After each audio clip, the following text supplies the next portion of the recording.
We travel around actually for about 3 months. Welcome, everybody. This is the March meeting of the Northwest Suburbs OFA Fiscal and Economic Issues Discussion Group.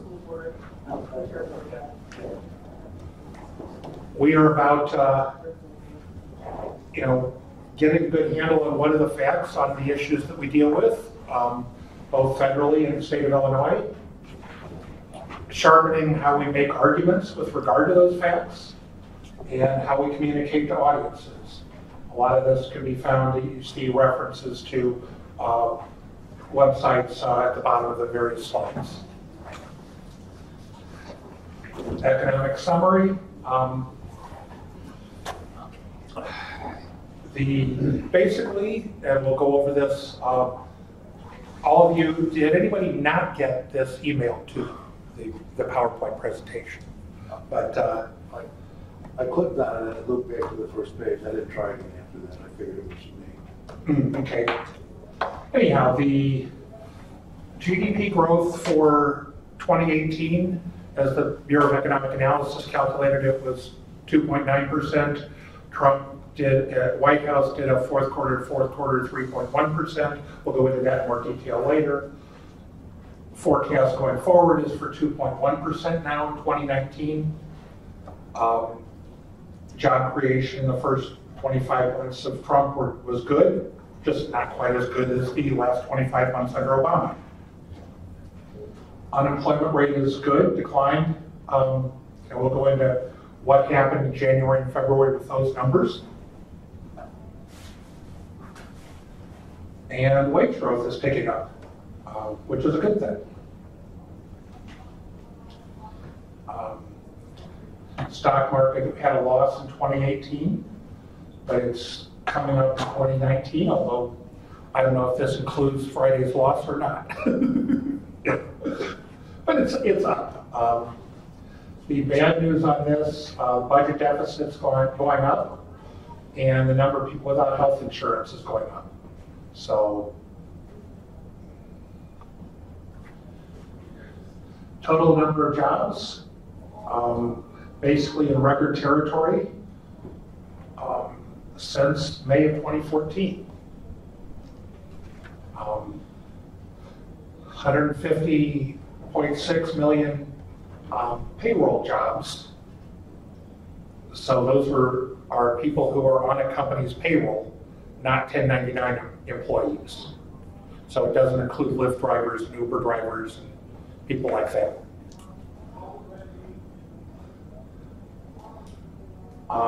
Recent job creation with only 20,000 in February. It's below the average, but it's been running about average under Trump. And this is similar. It's been,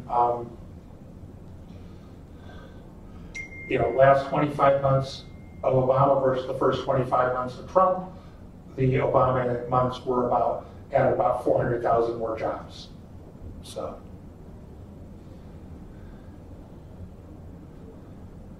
jobs created by industry, and nothing. I mean, the one thing that's worth noting is that manufacturing jobs are up. Construction jobs are up, and a lot of that seems to do with extraction industries and drilling equipment for the extraction industries. So if the price of oil goes up, manufacturing tends to go up. If the price of oil goes down, manufacturing employment tends to go down. Amazon's sticking at the retail trade.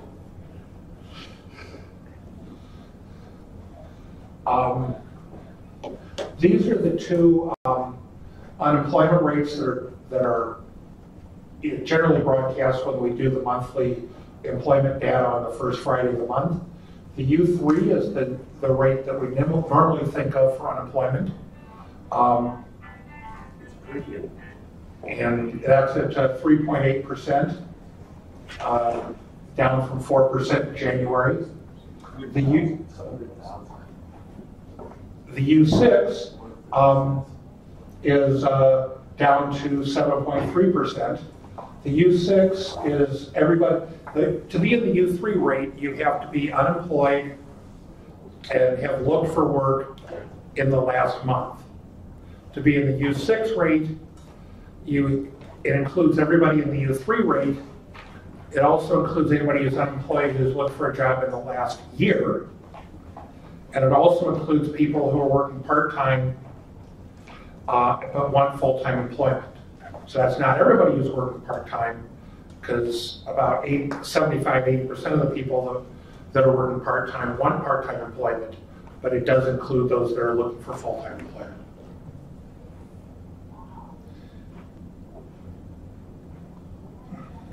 Now, what happened with the crazy January and February numbers where we showed 300,000 jobs in January and 20,000 jobs in February?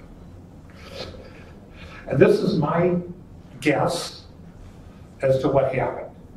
We had about 375,000 federal employees that were furloughed. If we say that 150,000 of them found payroll jobs, now there was no good way for the BLS to handle those and get a totally accurate number in January. So what they said was, we'll go ahead and still count the government employees as having those government jobs, even though they're not working. Because otherwise we'd have a huge dip in employment in January that isn't really real. It's going to come back at the end of the shutdown.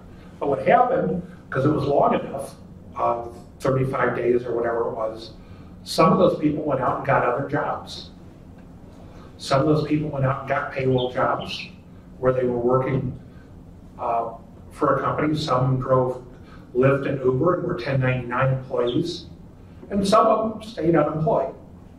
So if 150,000 of them found payroll jobs, we double counted those payroll jobs for those employees because they were counted as having their regular government job and their new temporary job. And just for purpose of these numbers, I said 50,000 of them full-time and 100,000 of them part-time. Some of them found contract work, like Lyft and Uber drivers. I read about those folks, going out in Washington. And again, most of those are probably part-time workers. And then some of them found no work. And what happens in this situation is that the payroll jobs have a temporary increase of 150,000 in January, which goes away as a subtraction in February.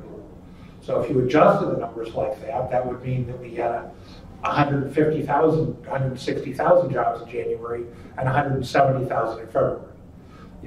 It's kind of a smoothing thing. The U3 unemployment temporarily increased by the 125,000 folks that found no work. And so it jumped up to 4% in January, and it came down to 3.8% in February, because those people are back at work. And then the U6 unemployment increased by 300,000 temporarily, because not only did the people who didn't find work get into the U6 rate, but anybody who was working part-time and wanted full-time employment also ended up in the U6 unemployment rate as unemployed, counted as unemployed. Even though they were working and they were going back to their full-time job when the shutdown ended. And so that's my speculation, and that's all it is speculation, as to what happened, as to why we had the jobs and the unemployment rate go up in January, and jobs at 20,000 and the unemployment go down in February.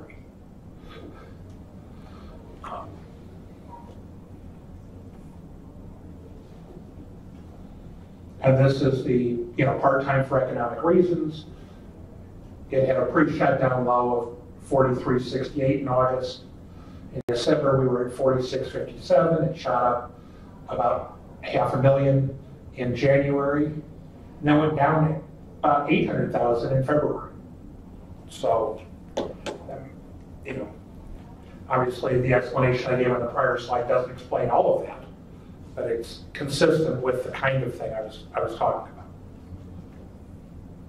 about. And so I kind of look at these numbers as, let's see what March does when we get it in a couple of weeks.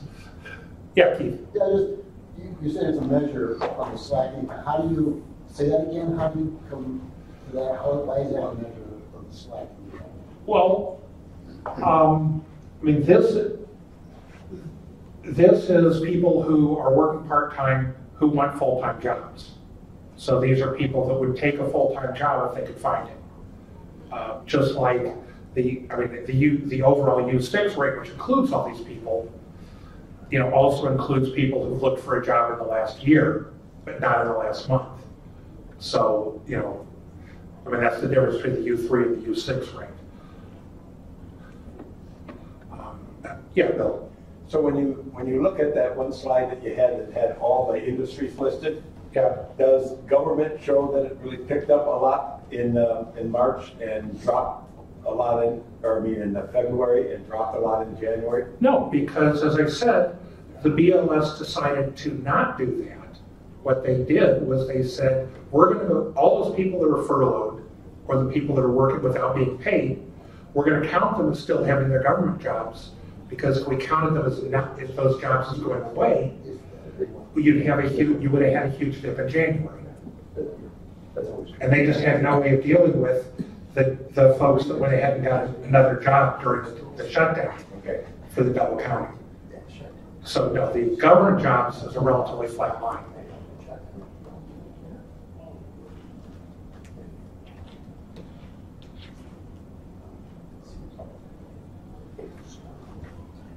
And prime age labor force participation. As you can see, the top line is for men, which has been trending down since, as a practical matter, it's been trending down. Yeah, I think it trended up from 48 to 52 when they started keeping track of it, and then went down.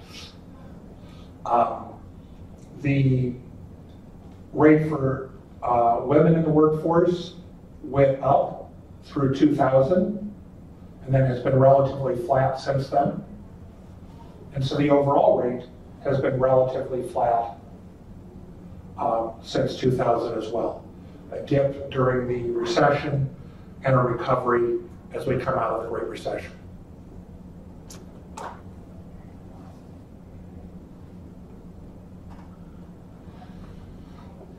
And this is just basically inflation is running about 1.5% overall, 2% including energy and food. Actually, is that 2% excluding energy and food, because energy has been coming down. So inflation is about running at the core inflation is about running at the Fed's target rate of 2%.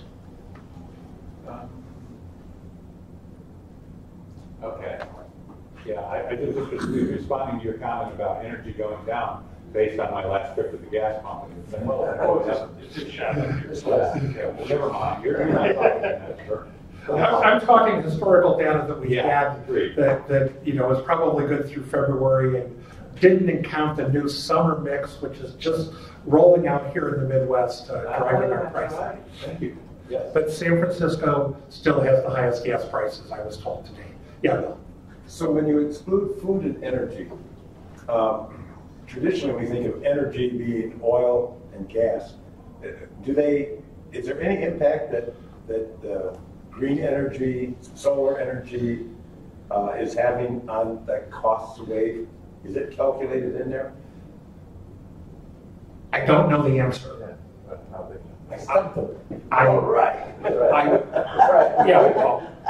Presumably, almost all the green energy ends up resulting in electricity. Now, that's not completely true, but the windmills and the solar farms try to produce electricity, and if electrical generation costs are in that, I would say it's got to be part of that, doesn't it? So maybe I presume it's included in that, but I don't, and I think when we had this a few meetings ago, the percent of our electrical generation that was from alternate energy sources was still pretty small, so it would not be a huge factor in any case. although many people believe it's very high. I've sat next to people on the trains who thought it was 90%. Yeah, and foreign aid is 30% of the federal budget, you know? They thought that Chicago was being run mostly on solar energy. Whoa. All items. It says all items. What does that mean? Well, the all items is, you know, Select items, all of the select items. well, everything that is included in there, Yeah. you know, but it includes food and energy as opposed to the red line, which excludes the more volatile food and energy components. But all items doesn't mean everything under the sun. It means. It's whatever's in the basket of goods that they look at. I don't. Does anybody know what that is? I don't know. Yeah, you can look it up. Yeah, I'll try. If we have a couple of minutes, maybe we'll go look. It's a lot of things. I mean, it's tens, Is it? it's thousands and thousands of items, if I remember. Oh, correctly. yeah. It's a lot. And it's pretty accurate against something, which, is it Amazon, or who does the sort of the private million item inflation measure, which comes up pretty close? I mean, there's a private version of it that's pretty good. You know, hourly earnings growth, obviously, is you've got the nominal earnings, which is not adjusted for inflation, and the real earnings, which are adjusted for inflation. As inflation has come down there at the end of the prior graph, real earnings have gone up year over year. So that's a good thing. Federal Reserve forecast of GDP, real GDP, as we talked about earlier, 2018 had a 2.9% real GDP growth. They're projecting 2.1% in 2019, 1.9% in 2020, 1.8% in 2021, the long-run growth rate of 1.9%. The Trump White House is projecting these growth rates to be over 3%. They need to be over 3%, right, to balance some of that tax cut that we gave out. Yeah. Yeah, even that wouldn't do it, so. Yeah. But that's a fact. It would help a little. And their magic asterisk has another tax cuts 2.0 and a big infrastructure stimulus program allegedly in it, which we have yet to see in legislation. So how does that track the, if you go back into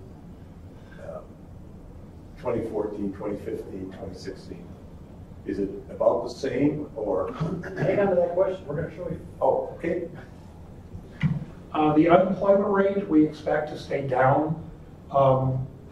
You know, so look at that 2020 number and think about the presidential elections in 2020.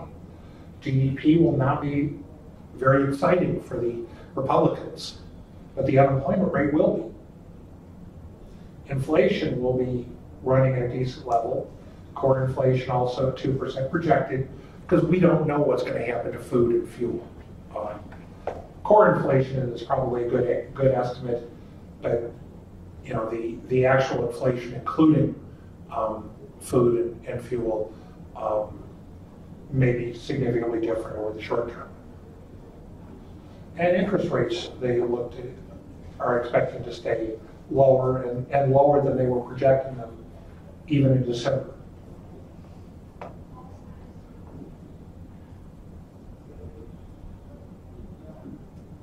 And this is where someone is projecting that European growth is going to be a little lower than they were previously projecting. Fairly significant for Germany and UK and the Eurozone overall. Looks like, yeah, and Italy especially. Okay, looks like they may even have negative growth. Can I ask a question from a few slides back? Sure. And you can just, you have to go back to it. But on the wage growth, there was a real kick-up last month in wage growth. And I remember reading that on the BLS. What created that? Well, there's a couple of things going on. Number one, as we've been suggesting for years in these meetings, as the unemployment rate goes down, the U3 and U6 unemployment rates go down, real wage growth should pick up. And it has. But the other thing that happened in terms of why you had a huge spike is the inflation rate went down because gas prices a month ago, were low. So the March number is probably going to show a much lower real wage growth just because the inflation rate is probably going to kick up in March. And kind of the reason I was asking that was that for all the articles I was reading, besides the statistics that showed the hourly wage going up, I haven't really seen anything that's been a drumbeat about wage increases, You haven't been getting your emails from the White House. You should sign up for those. Well, I'm on Trump's Trump Twitter account. I'll have to sign you up for the White House daily email. Aren't you part of the re-election campaign? Yeah, here's my comment for Bill, aren't you part of the re-election campaign? No, I don't think so. Where's your makeup? We gonna make that? I left that back at Chris Events. So, Okay, thank you. okay, so Brexit is hurting the anticipation of Brexit, because we haven't actually had Brexit yet, is hurting UK growth and not helping Europe generally. And I don't know what the current politics of the Brexit is. So we'll see whether that actually happens in the next month or 2 or 3 or 4. We're days away. And components of GDP, I'm going to go ahead and hand this off to Dave. You are? Oh, come on. C plus. You know this stuff. You know this stuff. All right. Yeah, okay. All right. I had macroeconomics You know this stuff. 40 some years ago. I take your pretzels. All right, so we're going to go into GDP. We just got the annual numbers, so we can kind of analyze the heck out of it. You know how we like to overanalyze things here, so that's what we're going to do. So that's the formula for GDP is there. It's listed consumption by households, investment by businesses, spending by government, exports, and imports. And in the US, the exports minus imports is actually a negative number because our imports are much bigger than our exports. We have a trade deficit. So those last two terms, X minus M, if you put parentheses around that, they're negative. It's a negative number. So it actually reduces our GDP relative to if we had a trade surplus. So that's one of the ways, that's how you measure GDP. And so now we're going to look at those components, what's been happening with C, I, G, N, and X, okay? Now to answer your question, Bill, before we do that, this is the annual numbers, full year GDP, as reported by the BEA. And you can see that the 2018 number was the same as 2015. Okay? So it's not out, and in 2014 and 2015, we were reducing the budget deficit, as opposed to now where we're growing the budget deficit significantly. I don't know, we did not include the slide in here in the final version, but when you compare the effect of government on GDP in the post-crisis era versus what government is doing to GDP now with a lot of stimulus, you can see about a 0.4 swing in growth, meaning that if Obama in 2014 and 2015 was boosting the economy the way Trump is now, you would have seen about 3.0 and 3.2 or 3.3% growth. So we have a very stimulative arrangement right now under Trump because he's spending more and he cut taxes.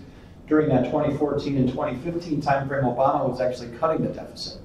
So you could add a few more points to the Obama GDP growth if he was following a policy just like Trump is now.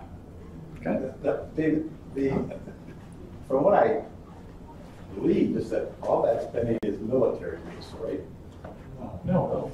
No. No. I don't know the details. Carl, is it military plus other things? What else is he, all the domestic stuff? Well, basically, they allowed increase in both military and domestic spending because the Democrats wouldn't have approved it, voted for it if it was strictly military spending, which it probably wouldn't pass. Especially through the Senate, where you need 60 votes.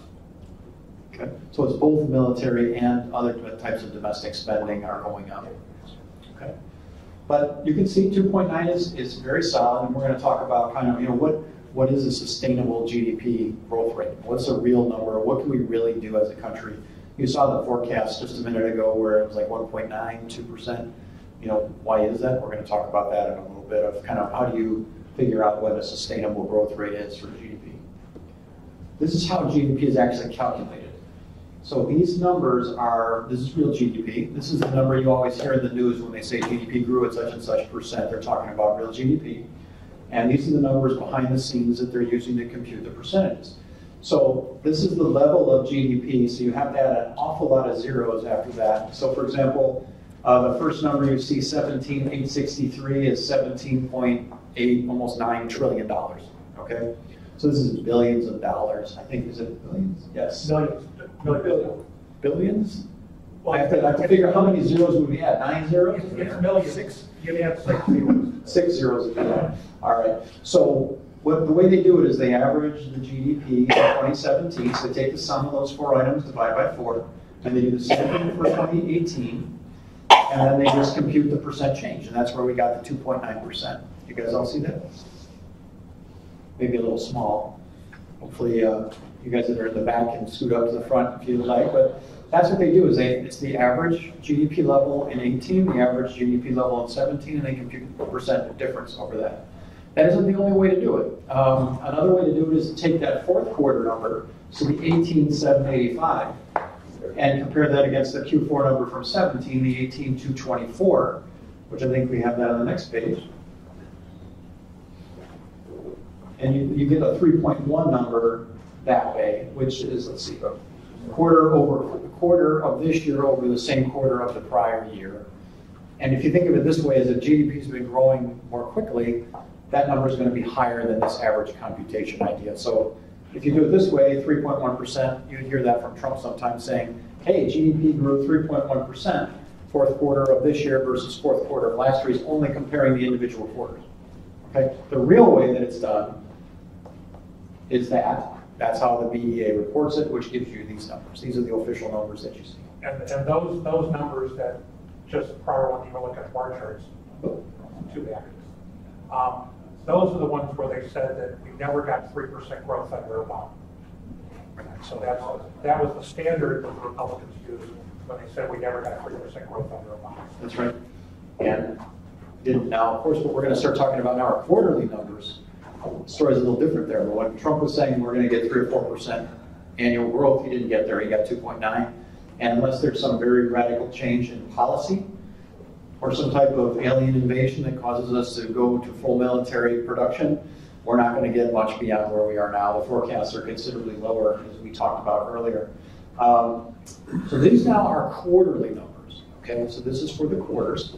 And you get numbers that are fairly high there. If you look back in the 2014 timeframe, the tallest bars on here during the Obama era, you actually got to really close. You got a little bit over 5%.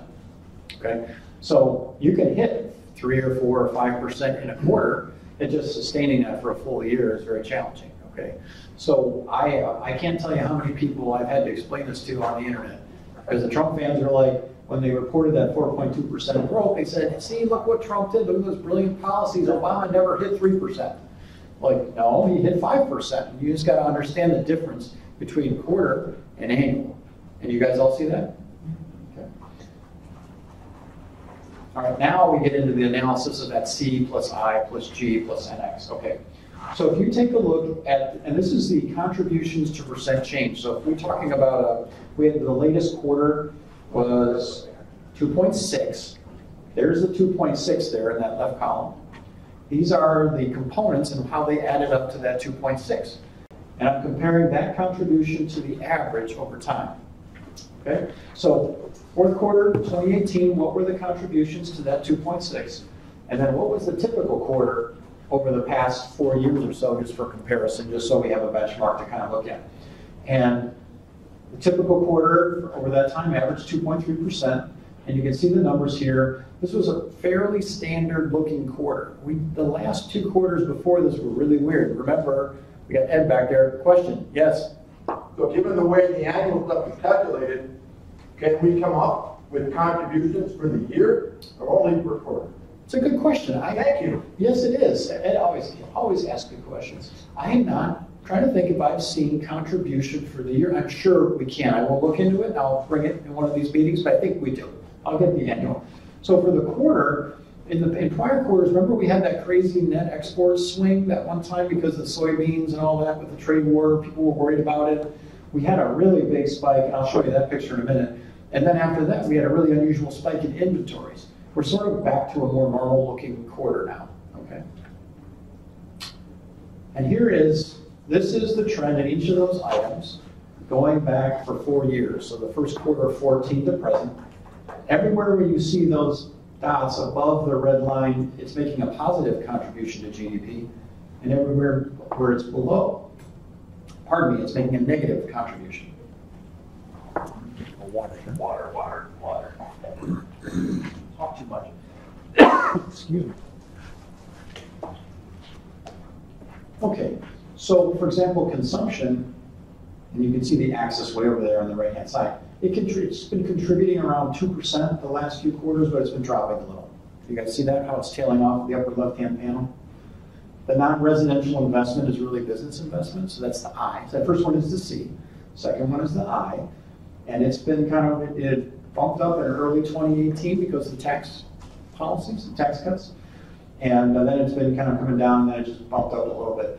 Residential investment housing has been pretty flat. Those 2 numbers in the upper right together are I. So remember C plus I plus G plus NX. C is consumption, and those next 2 are I together. Inventories is also part of I, business sector. Now this is where I mentioned that crazy fluctuation we had, where the inventories were contributing in a big way to the quarter results, not this quarter, but the one before. Now they're back more to 0, back more to normal. That's the lower left panel. And now net exports are X minus M.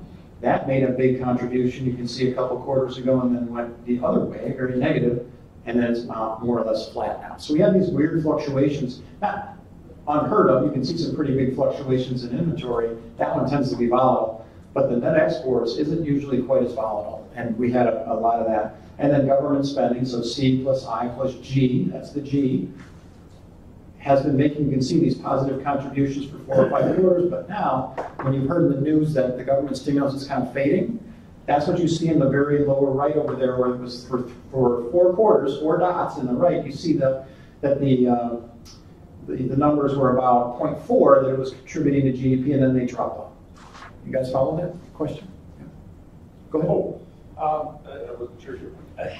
The inventory going up in the 3rd quarter could make sense with the exports going down because farmers couldn't sell their soybeans.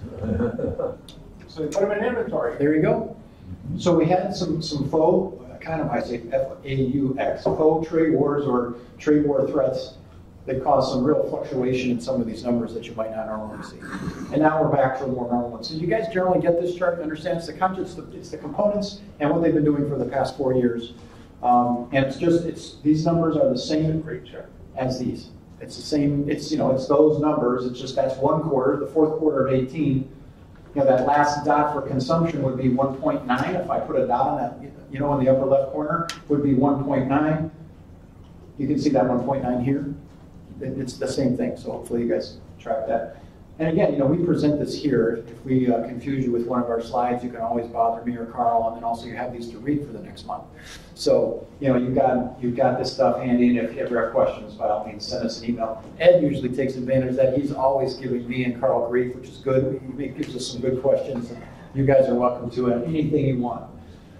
So now, here's the Congressional Budget Office trying to forecast, and these are forecasts done at 2 different dates. So when Trump first came into office, January 2017, they had a forecast.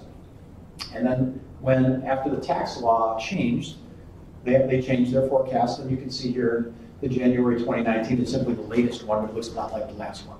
So you can see they're projecting that GDP growth will jump. It has jumped in 2017 and 18. because of the stimulus, spending, and tax cuts.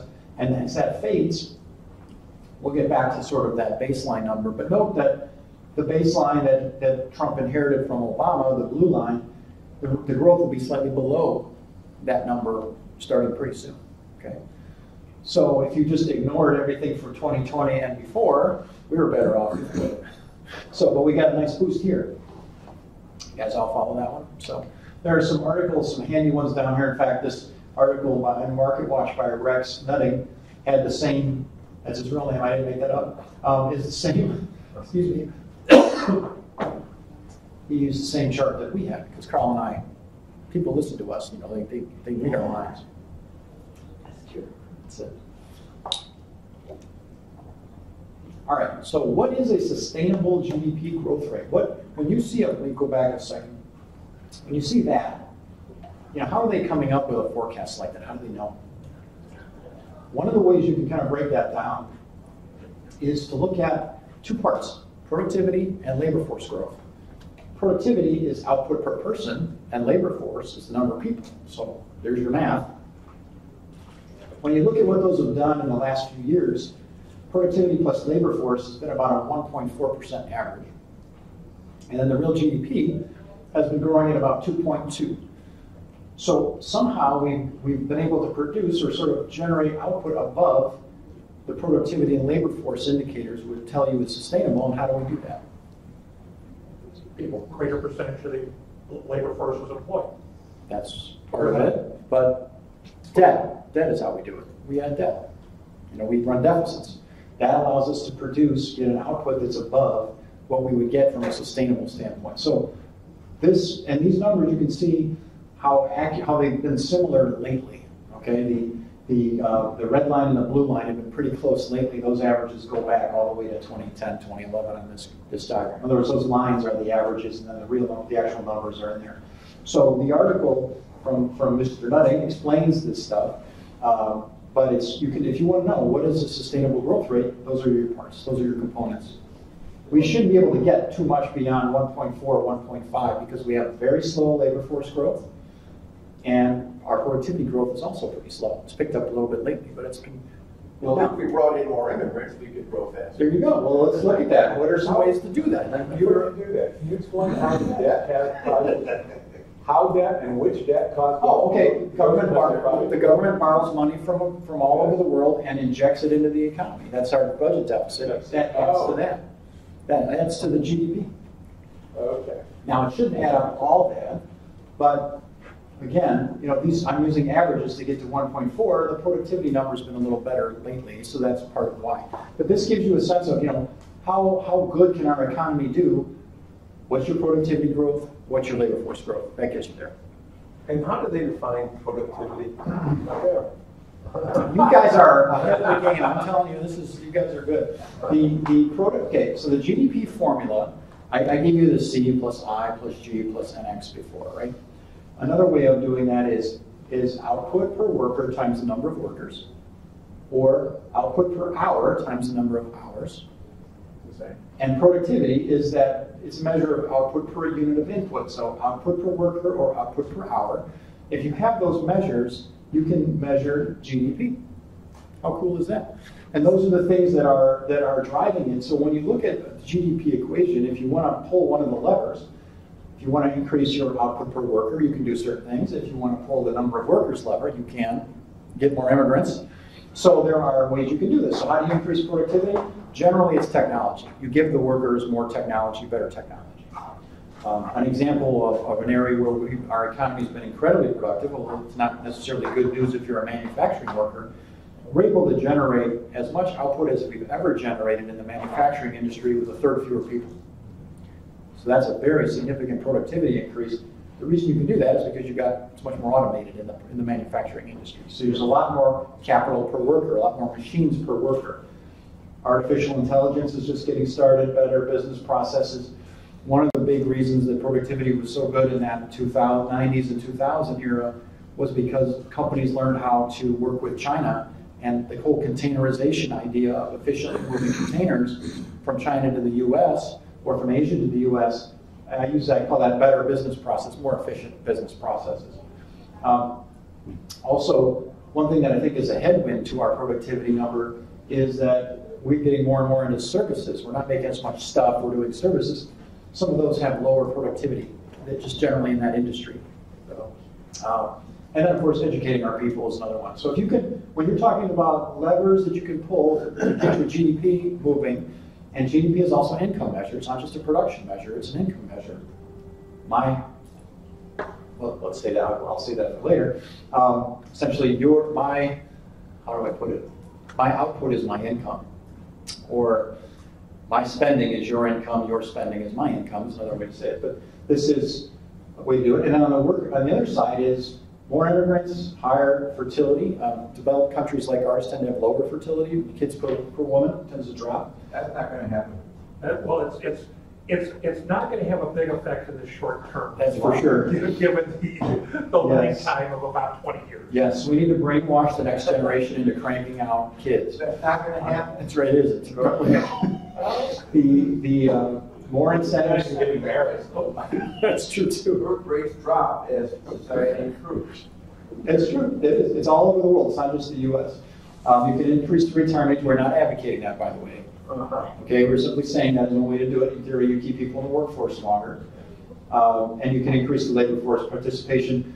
On the slide that Carl covered earlier where he showed the labor force participation for those prime age, they call it 25 to 54 age worker, the prime age worker. About half the reason women are outside the workforce is because they're caregivers. And about half the reason for men is because they are facing an illness or disability. About half the people that are that age that are outside the labor force are for those reasons. So if you can do things policy-wise to mitigate that, you can get more people in. What time do we have? Is it 7:45? All right. We got 3 more topics. Carl, do you want to cover any of these, or you want to come back up here? I'll leave those to you. Oh boy, all right. Why don't you do one of them before the break, and we'll have a break. And that sounds good. Maybe I'll do my state thing, and then fair enough. Sounds good. All right.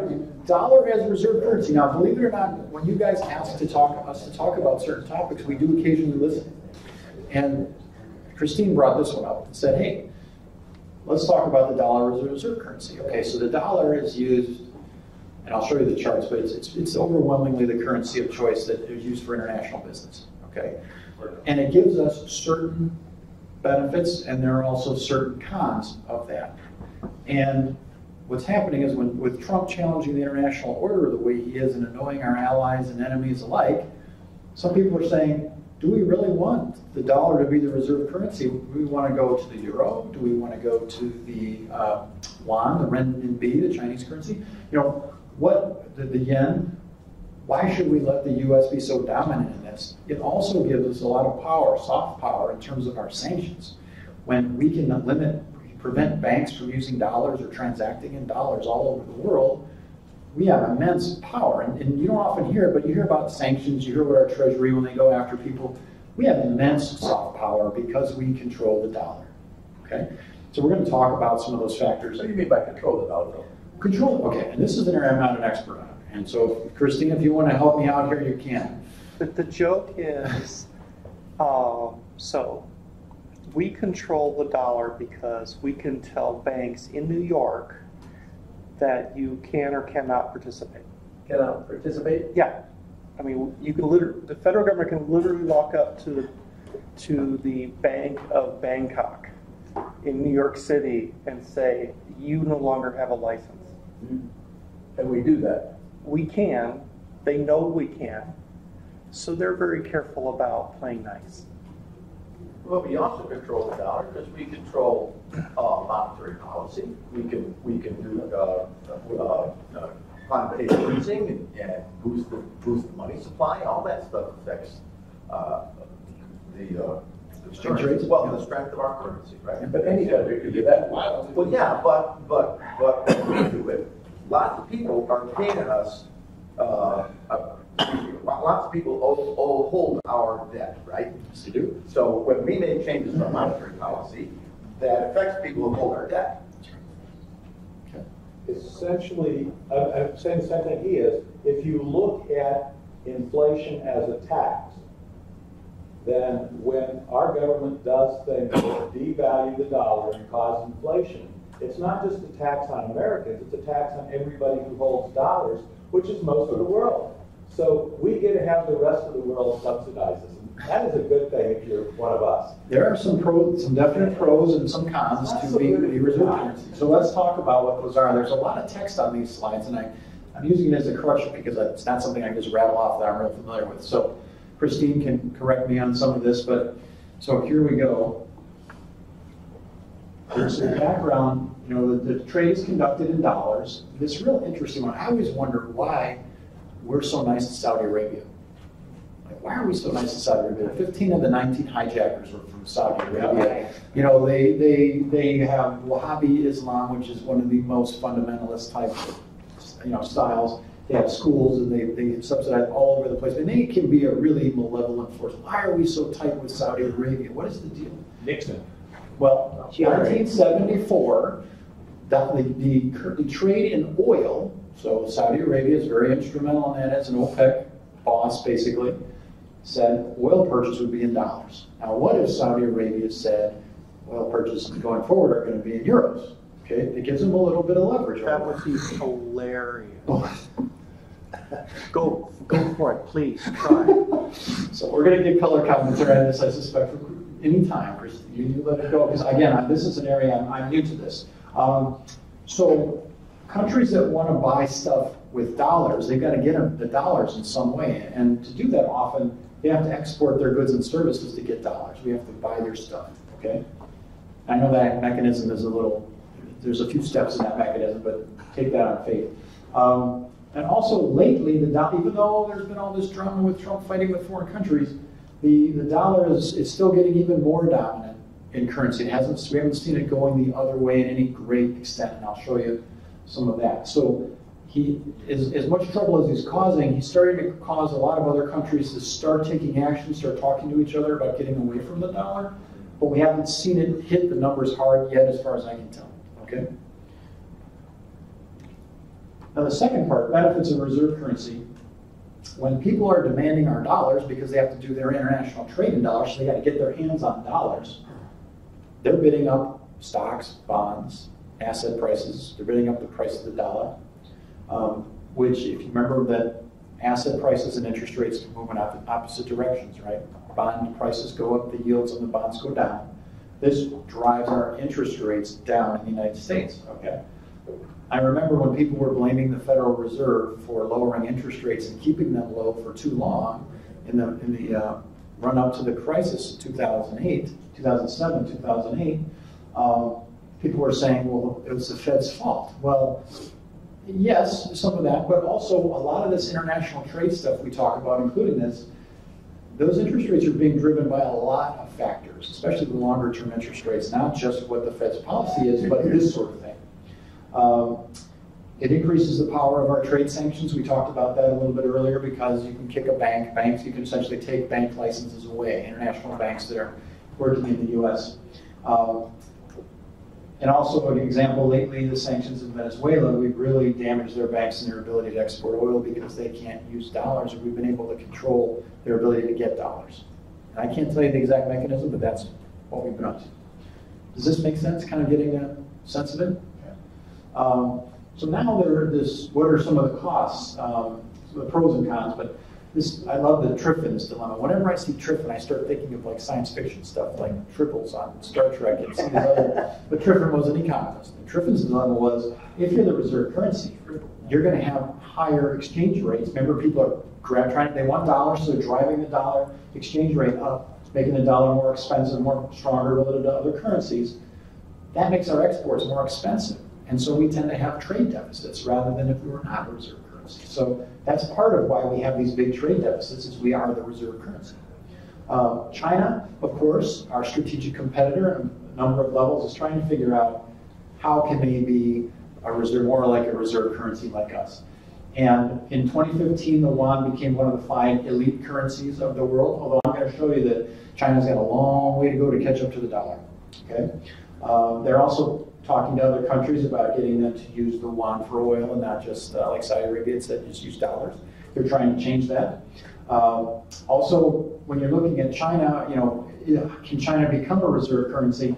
There's all these things that we take for granted in the U.S. that China doesn't have. So our rule of law, generally, let's take yesterday as an exception, but generally our rule of law, very strong.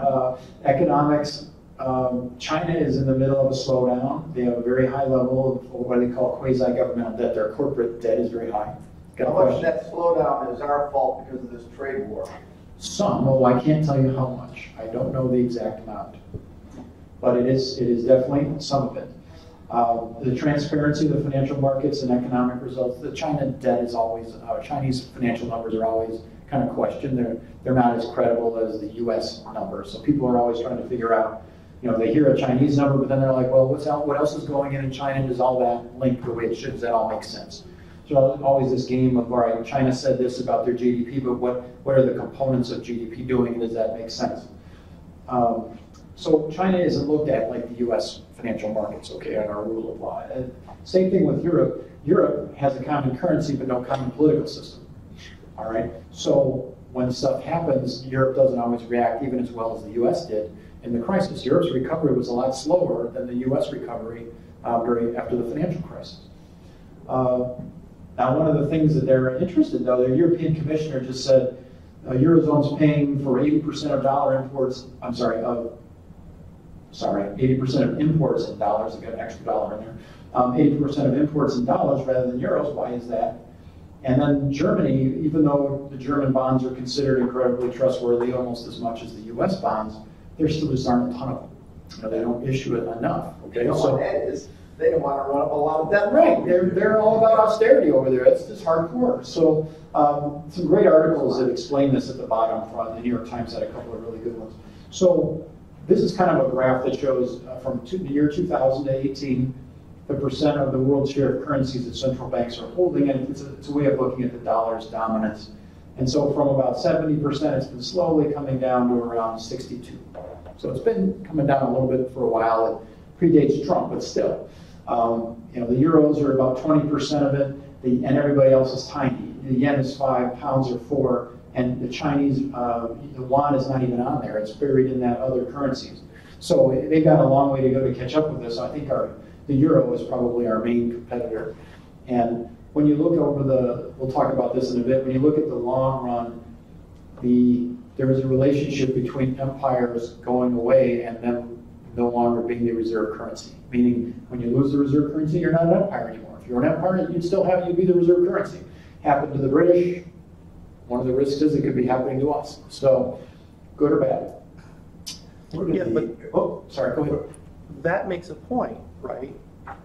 Euros, essentially Germany, would have to print literally almost a world quantity of euros in order to displace the dollars. It's going to be a while. Are they doing it? No. It's not going to happen right away. I mean, the Germans don't want to. They don't want to be the reserve currency. No. They want the trade surpluses they have, probably. Yes. Sure. And when we talk about sector balances, boy, are we going to get into that a little bit later after our break here. But we got one more slide on this, and then we'll take a break. Okay. Where does the Russian rubles, where do they? They would be in all of their currencies. It's not, I don't think we have any risk of the ruble becoming a serious currency competitor to the U.S. That country's too corrupt. They'll never get there. They won't.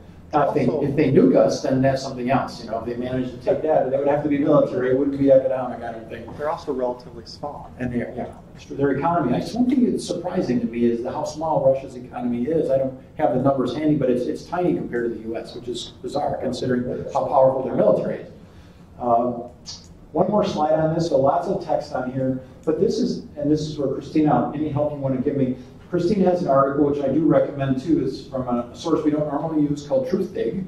But the guy, Chris Hedges, the author, is a Pulitzer Prize winning guy, and he's not a nobody. And he says goodbye to the dollar. He's saying we really have to worry about, if I interpret it right, we really have to worry about losing this empire status, this reserve currency status. And he lists all the crazy things that Trump is doing to try to move that process along, which he argues is bad, I think. It's one of those things, right? We have been an empire for so long, we've gotten used to it. it might be interesting to actually compete. You know, shake us up, you know, young and energetic. Or, you know, as you said, we lose our world currency and we just fall apart. Was that the article that, there was an article attached on the email? Yeah. And I read that, and, you know, I mean, they're talking about Europe and so forth being, you know, reacting to Trump. I mean, most financial people think, don't they, 10, 15, 20, 30 years in the future, and the Trumpism is, Trump's going to be gone. We hope. Let's hope. You think he's going to be a dictator? I'll tell you, just as an aside, then we'll take a break here. But I'm reading this book. It's actually very entertaining, but I was reading it was too much for one day yesterday with the news. It's called, it's by a guy who writes a lot of science fiction that are alternate histories. So something different, important happens in the past. He wrote one, I'm going to forget his name now, but the Hairy Turtle Dove. Has anybody ever read a Hairy Turtle Dove now? Well, this one's called The Guns of the South. And a time-traveling group of white supremacists take AK-47s back and give them to Lee's army. And of course, they rapidly win the Civil War. And I just got to that part of the book about halfway through where Lee walks into the White House, because they have gotten to the White House faster than anybody could imagine with AK-47s back then. You can imagine how fast that war would end.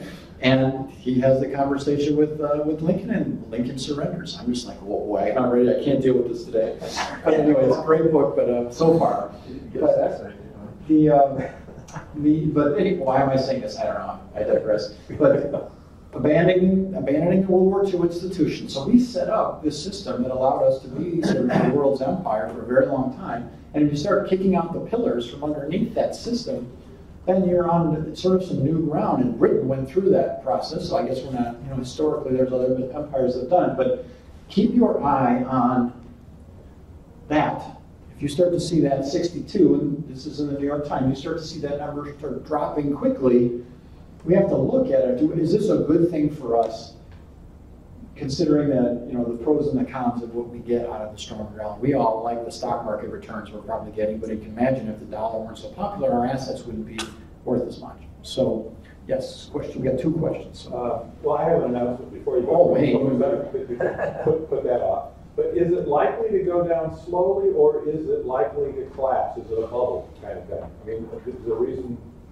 Because from one scenario, you could imagine, well, gee, if I'm holding dollars and their value has gone down because other people, I want to get rid of them while I still can, and you could have a very fast fall. Another scenario, well, maybe it happens over lots and lots of time because every once in a while there's a war, and it's still better to have your currency in dollars because the U.S. is still one of the world's superpowers, you know, that kind of stuff. Even when we had the financial crisis in 2008, what happened? The U.S. was in serious economic distress. We had our capital markets were shutting down. What was the rest of the world doing? Worse. Buying treasury bonds. Yeah. So I would think that, and there's a famous author that said this.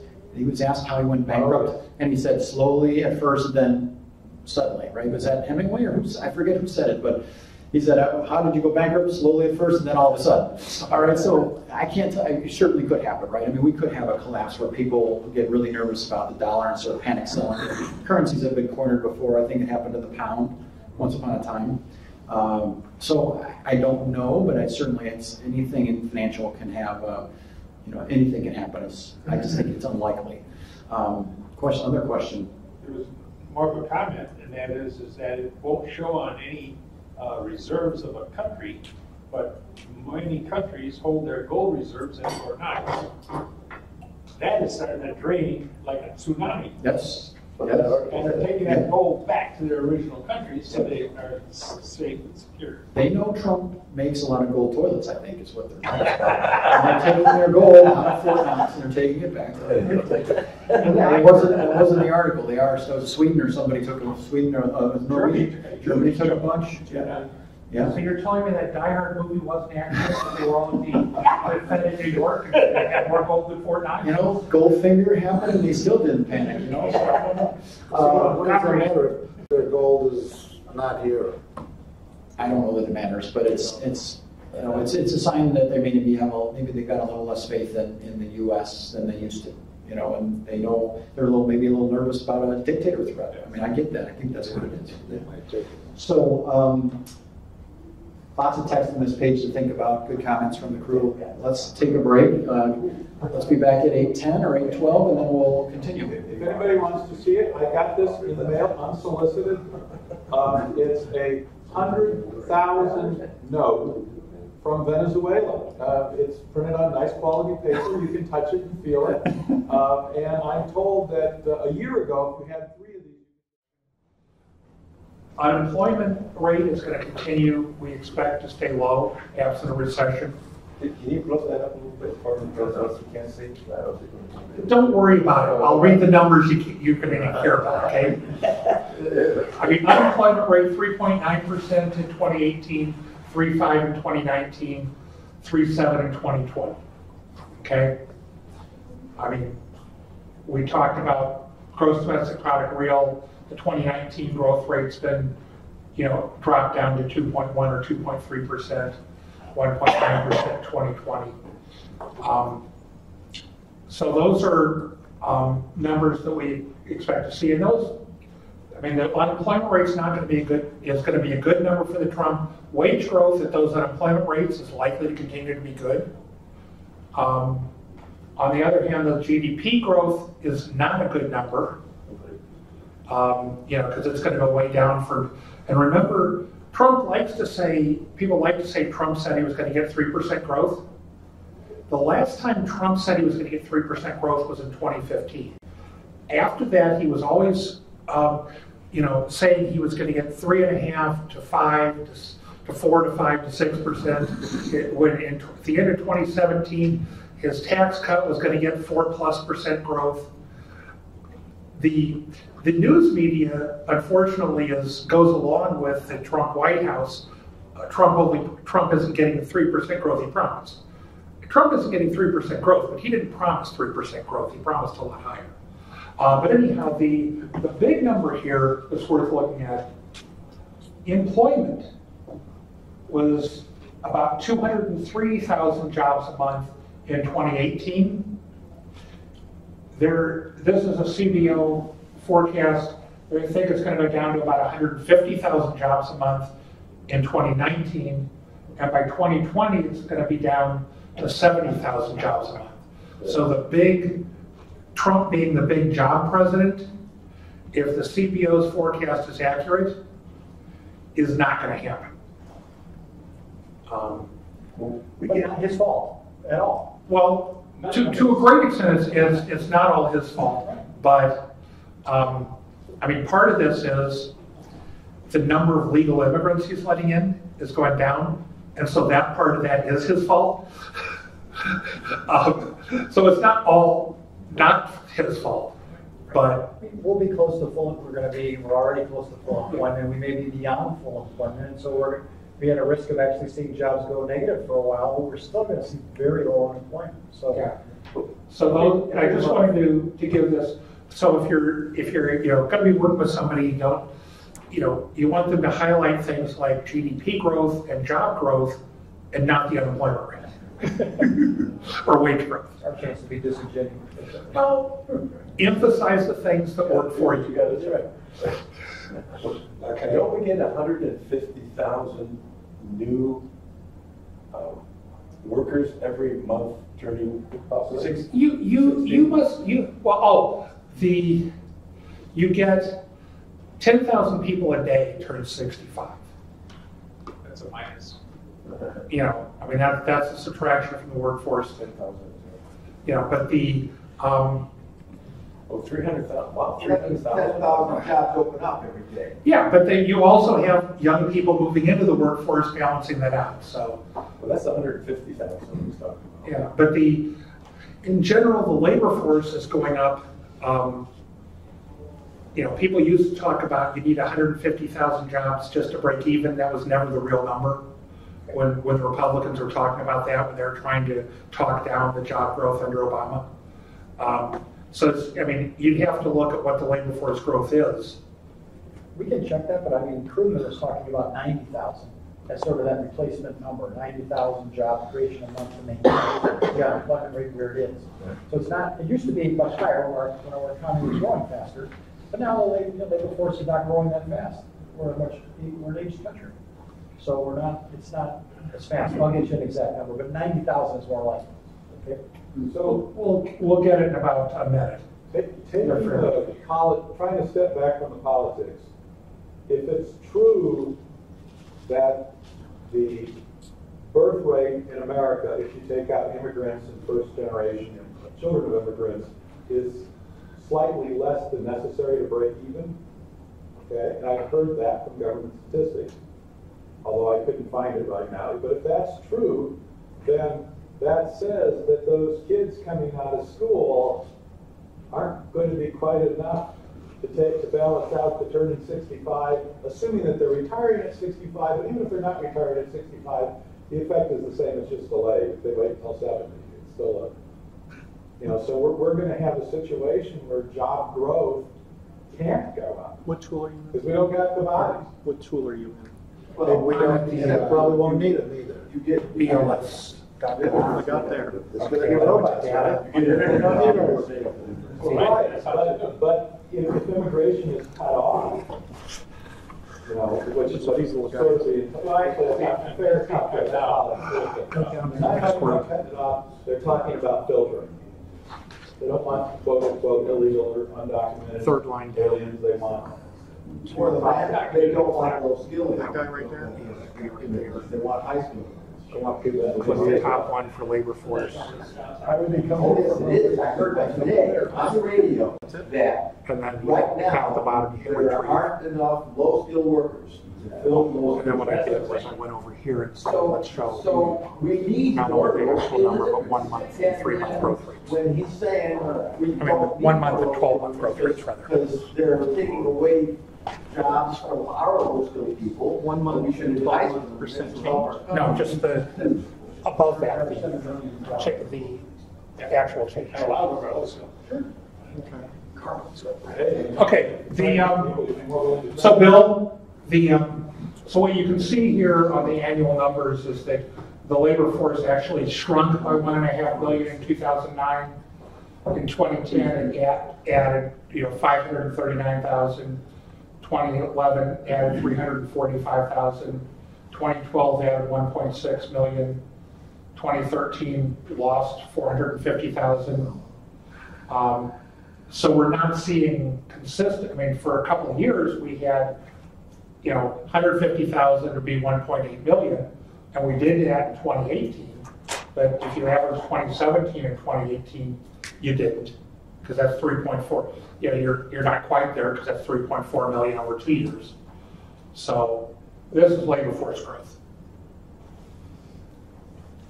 Anyhow, so state of Illinois, which is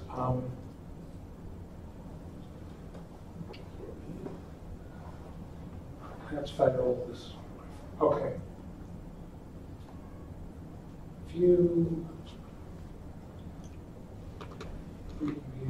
Okay.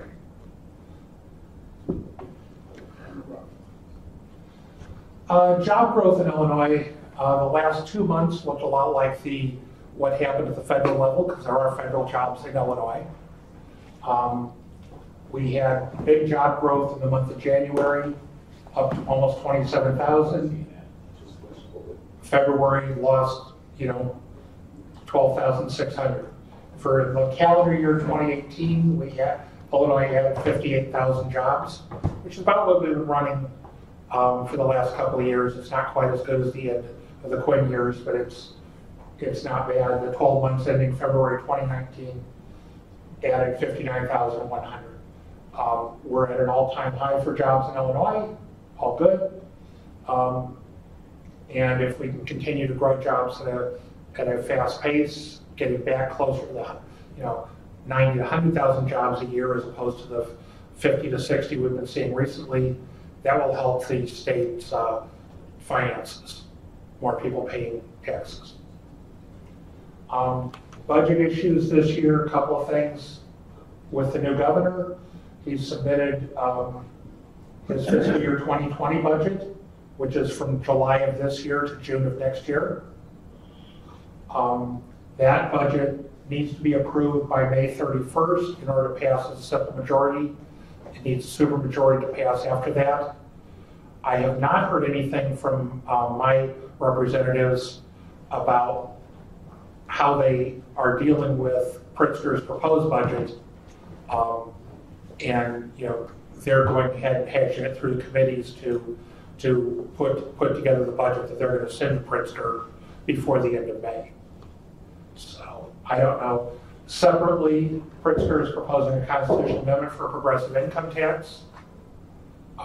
There's been a lot of press about this, of what Daniel Biss and other people are calling the fair tax, which I find an interesting term just because the conservatives used to have a fair tax proposal, which was a straight flat tax. So we're trying to change the definition of a term. Probably could have used a better one.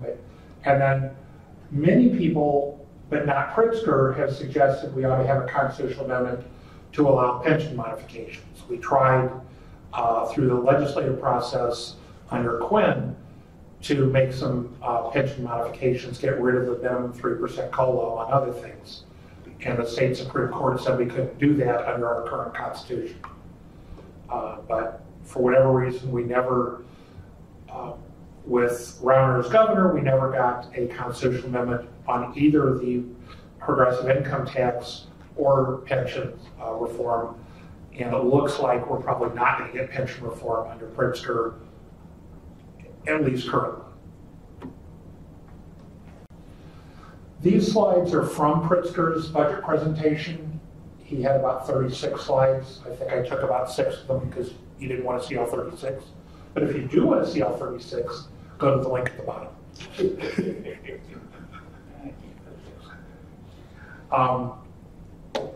So basically, the budget impasse in fiscal years 2016 and 2017 killed the state's reputation. It also caused a tremendous underfunding of government. Our backlog of bills increased from $5 billion to $16.7 billion. We've talked about that before, that we were running $5-6 billion a year of additional deficits and debt because of the budget impasse. And going forward, he's talking about continuing to face structural deficits, including in fiscal 2020. They, according to Pritzker, can't be addressed by spending cuts alone. If you read from the Illinois Policy Institute, they try and do it, but have never come up with anything that even Republican legislators are really willing to support. The Republican legislators, Dave somebody, always says we shouldn't have revenue increases, we should have spending cuts. And I always, reply to him on his Facebook page, so what's your plan? Never has one. But anyhow, apologize, so the main thing is that under the proposal that Pritzker's come up with, he's projecting revenues in fiscal year 2020 of $38.9 billion, which is a $1.5 billion increase versus 2019. And also then on the spending side, he's projecting spending of $38.75 billion, so about $150 million surplus, with increases on spending on education, $631 billion, yeah. Human services, a cut in Medicaid, and a cut in pensions. The cut in pensions is because he's suggesting that rather than try and get to the statutory level of 90% funding by 2045, he wants to stretch it out another 7 years to 2052. He did. That's the idea. Well, you won't have to pay that. There you go. How convenient. his proposals for increased revenue to get the additional 1.1 billion,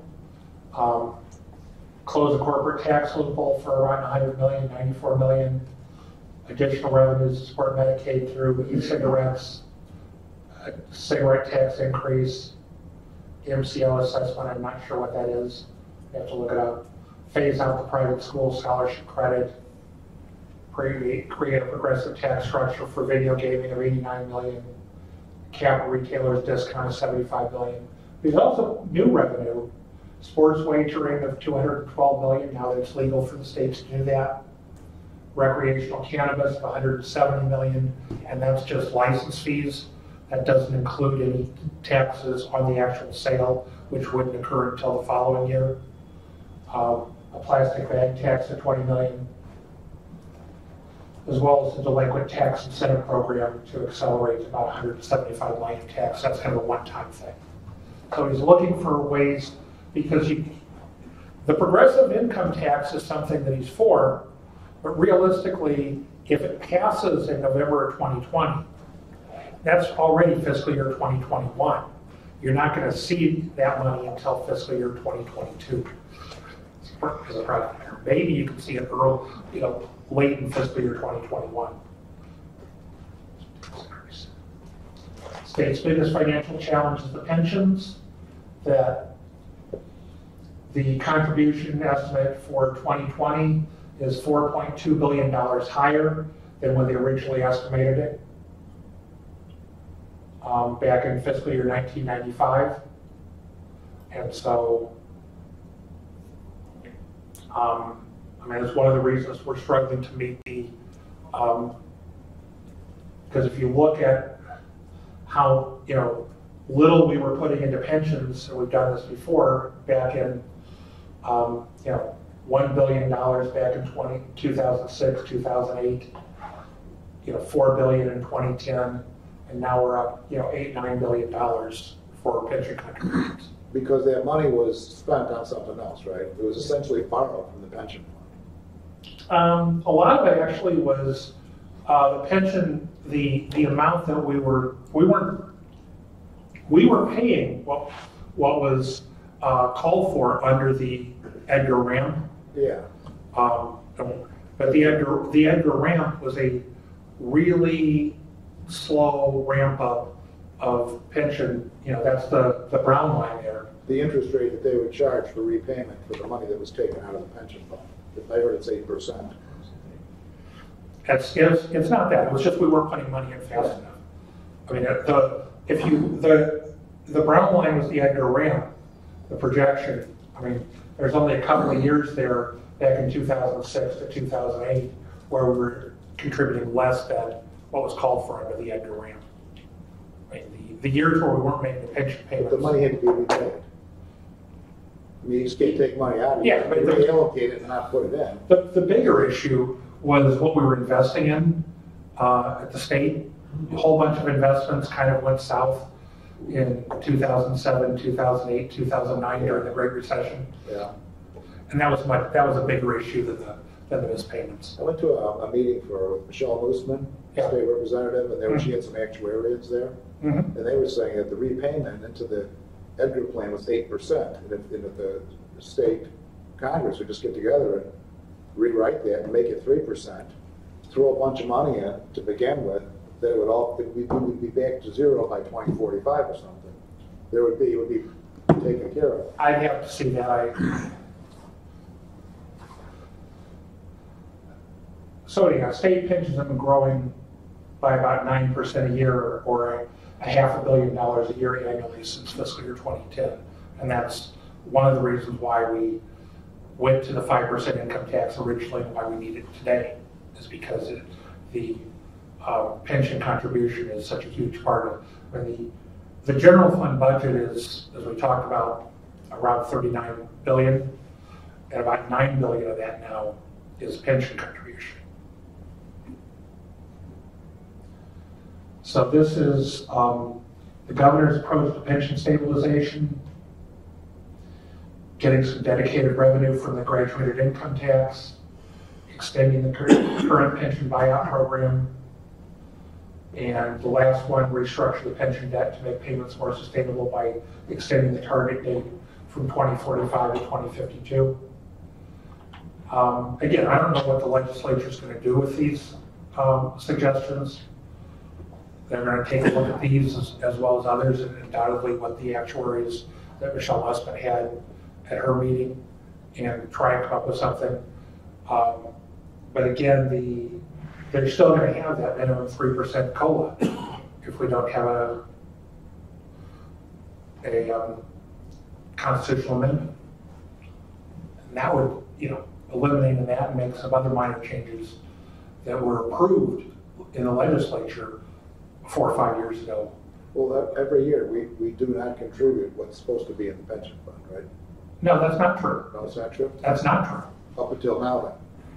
It That, started with Edgar, in taking the money out of the pension fund that was due for the pension fund. look at the line, look at the brown line for what was due under the Edgar ramp, and look at the line of what we actually have been contributing. We were only below that line for a couple of years. We've been above that line. We have been making the pension contributions. And then some. Well, are you trying to argue that the Edgar ramp was actuarially bad? I'm not sure what he's talking about, the ramp, but they rather than put money into the pension fund, they took it out, and the deal was they'll repay it at 8%, because at that time, that probably sounded like a good deal. Well, now interest rates, you don't get anything on your savings.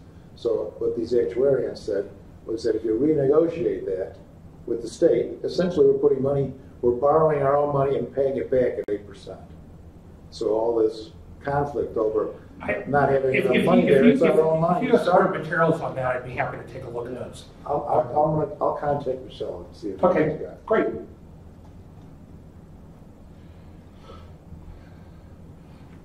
And this is on the progressive income tax. Most states have a regressive state and local taxes. If you look at the sort of the second and third from the columns from the right, federal taxes are progressive, where the lowest 20% income level pays 6.9% of their income in taxes. All the way up to the top 1% is paying 25% of their income in taxes. Where state and local taxes, the lowest income people are paying 12.1% of their income in taxes, and the top 1% are paying 8.8%. It's regressive tax. So state and local taxes nationally tend to be regressive in almost every state. There's a couple of exceptions to that, Minnesota being one of them. Illinois, because we're back up closer to the 5% income tax, isn't quite as regressive as we were a couple of years ago. So we're no longer the 5th most regressive state and local tax structure in the country. We're now only the 8th most regressive. So when people say we shouldn't have a more progressive income tax to balance this out, yeah, Paul. This is only earned income though, right? This does not include compensation, which might be stock options and stuff like that for the wealthy. No, actually, it's on all income. It does all income. Oh, that's good then. Yeah. It's recognized income. So unrecognized capital gains aren't included. Your appreciation on your house doesn't get recognized until you sell it. Could you go back one slide, just real quick? Sure.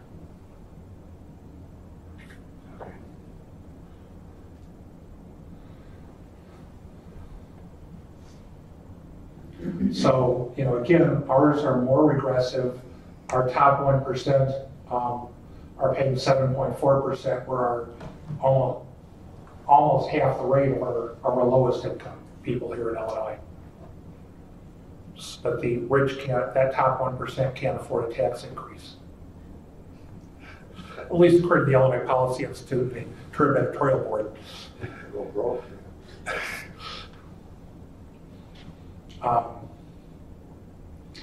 And this is another, Pritzker slide.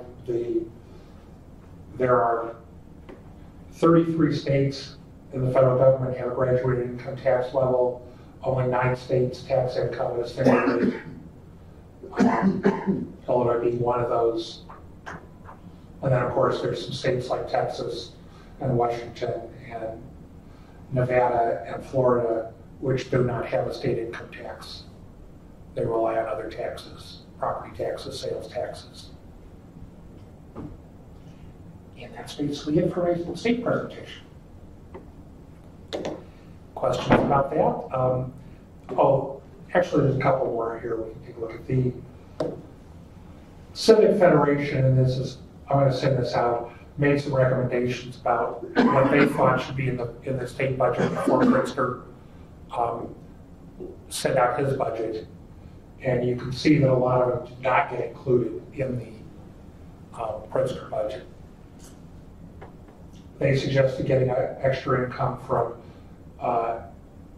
eliminating or reducing the retirement income exclusion, because retirement income is not taxed in Illinois, regardless of how much it is.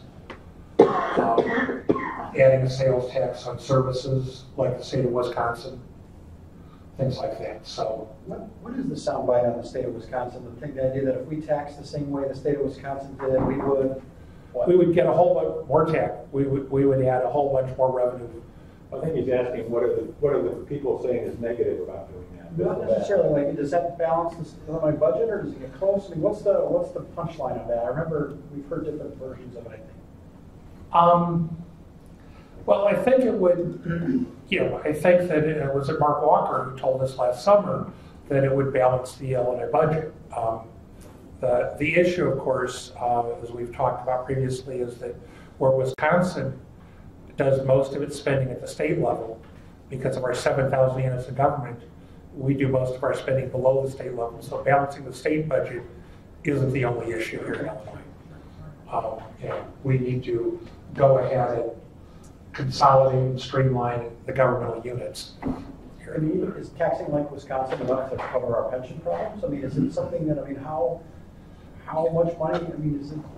Yeah, well, they've got a graduated income tax, so that would be part of it, as well as the taxes on services. Yeah. So when you talk about taxing Wisconsin, you're talking about both of those things. We're pretty rich. Yeah. Is that the big difference, tax on services? I think that's what he's saying. Yeah. What Walker was saying.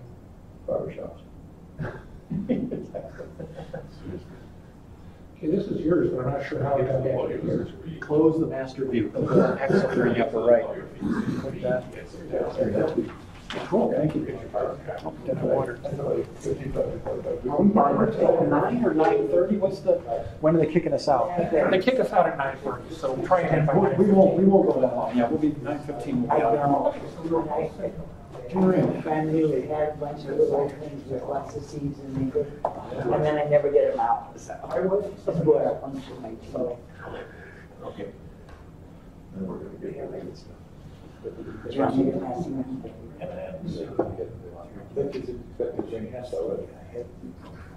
All right. Nothing surprised. Guys ready for the final leg of this tour?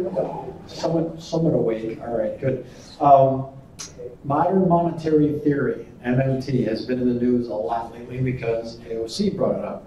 She said she is a supporter or a fan. And so I said, okay, I better learn what this stuff is because I didn't know what the heck it was. So I've been studying up on it. And the Wikipedia article on it is really bad. It's written by PhDs that have no interest in trying to explain it to us in English. So I've been trying to do some of that too. So some of these things that I'm saying are from the Wikipedia page because I put it there. So we'll trying to, and I'm working with some of the other editors, and we're arguing back and forth on how to do this the right way. But it's not particularly complicated in terms of what we need to know for this. So it's just a very different way of thinking about economics because, and I'll explain what they talk about here. Here's what MMT says, all right? You cannot default on debt denominated in your own currency. The United States cannot default on its debt. In the United States, if something happened and we suddenly decided we wanted to print and pay off $22 trillion in national debt, we could do it tomorrow. You could press the button, credit all those bondholders, and wipe out that debt tomorrow. What's the problem? Inflation, all right? Some serious inflation. Question? cannot is used in what sense in here? It's not possible to do It that, is- or you're not, should not? No, you cannot technically default. Even Alan Greenspan says it because the U.S. can print its own money. So for example, the Federal Reserve created almost $4 trillion to buy assets with. The balance sheet, remember the whole Federal Reserve balance sheet growing idea? They just do that electronically. They just create the money with their machine, essentially. I thought we could default if the Congress refuses to raise the debt limit. Now that's true, that's a different matter though. But in terms of our ability to print money, we can certainly retire the debt tomorrow if we chose to do it. It's simply, we're gonna have a lot of inflation if we try to do that. So rather than say we cannot default, it might be better to say we can always make good on debt denominated. We can only default if we want to default. Yes. Yeah. Let's put it that way. Yes, it's not we cannot be forced to, no, it's good. And that's what I'm looking for, because I've been asking people for clarifying language on a lot of this, because we'll get into it. And I should add that Paul Krugman is a mainstream economist guy, and Stephanie Kelton is a MMT advocate. Stephanie Kelton, so Krugman and Kelton, they've been arguing back and forth about this in sort of an entertaining debate between the New York Times and Bloomberg. And they're not nice to each other, which is a shame, because they both have very similar goals of what they're trying to achieve, but it's very informative, and you'll see some of the links to that stuff here when you look at the sources at the bottom. You guys all have a copy of this, you'll see some of it. So that's number one, we can't default unless we want to, okay? Or we are forced to by ourselves. But someone else can't make us. Now that is not the same thing as countries that have debt denominated in other currencies. So if you're Greece and your debt is denominated in euros, you can't just print euros. It's not up to you. It's one of the reasons why Greece was in a lot of trouble. They could not inflate their way out of their problem. Because the government can print money, it can create money, as the word, if you're going to say print, we're not printing it out, we're creating it electronically. It can buy whatever they want. You don't need to collect tax revenue. You don't need to get money from debt. In other words, this idea that you go out and you say, I have collected a bunch of taxes, and you put that in your account, and you get some money from bondholders, you issue a bond, you get cash, you put that in an account, then you buy stuff. That whole paradigm is unnecessary when you can just hit the button and create money. In other words, you don't need to go out and get it from other people. The reason you need to go out and get it is the next bullet, which is if you were to do that, if you were just to start printing money and you didn't borrow any money from bondholders, you didn't tax, I'll get there, you would have this inflation would accelerate like crazy. And there's a quote that I thought he was just reminding me of. Okay.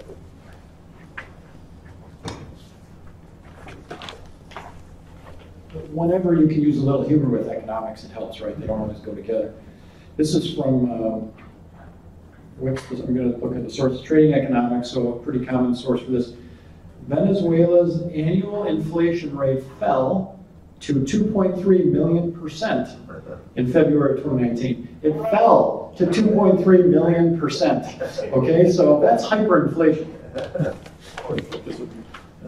So if you were just to print money with impunity, you would get hyperinflation. So the purpose, from the MMT perspective, of taxing, I guess I'm getting to number 4 on here. The purpose of taxing is that if you think of it as you've printed money and injected all this money into the private sector and you're going crazy with inflation, you tax some of that money back. The government takes some of it back. So you press the button to create, the magic button to create money, that the government buys stuff with it.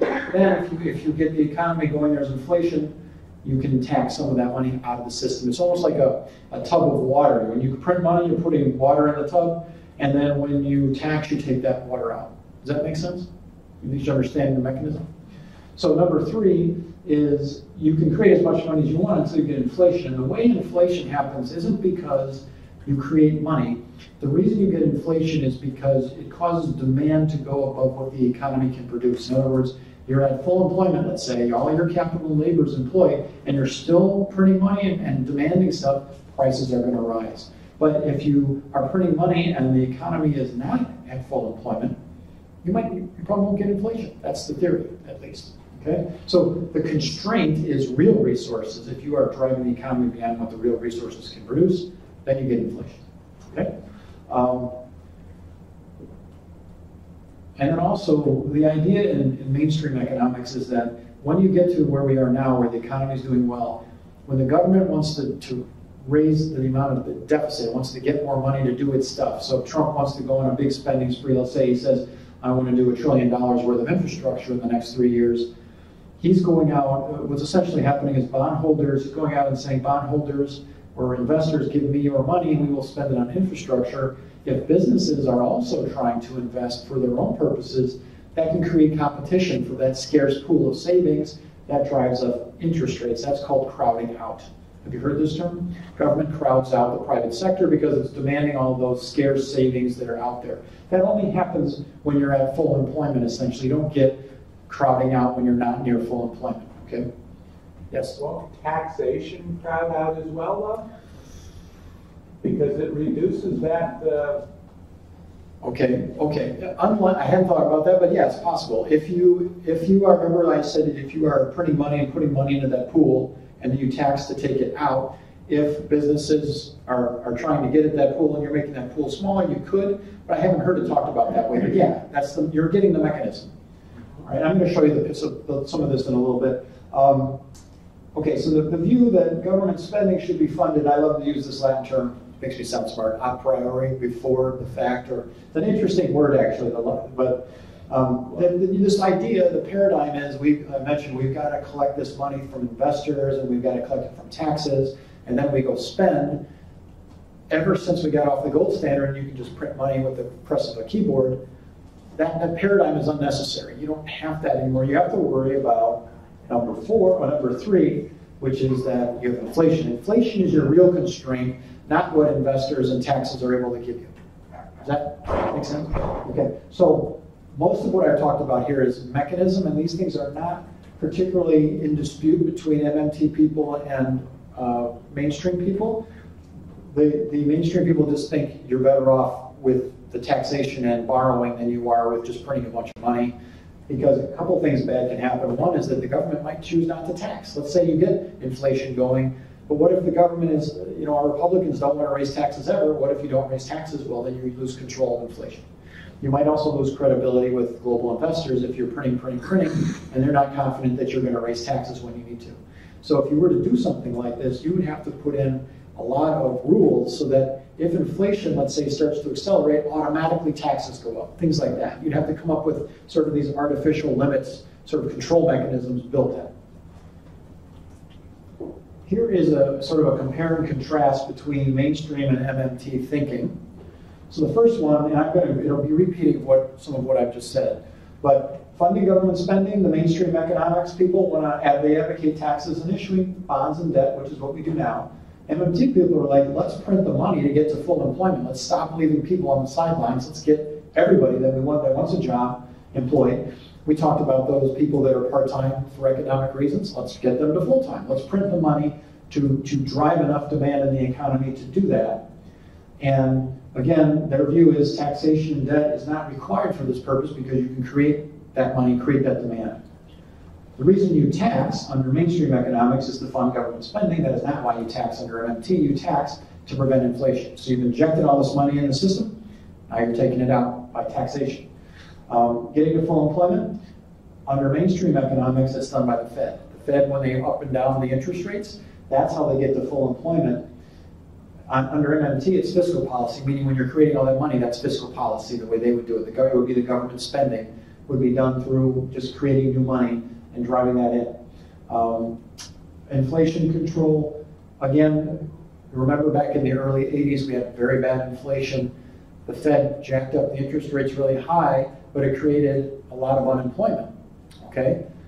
In that case, the Fed has that dual mandate, you've heard that term, maximum employment, stable inflation. In that case, they were at odds with each other, right? The Fed was jacking up interest rates to deal with inflation, but unemployment went very high as well. So they chose to emphasize one side of their mandate and not the other.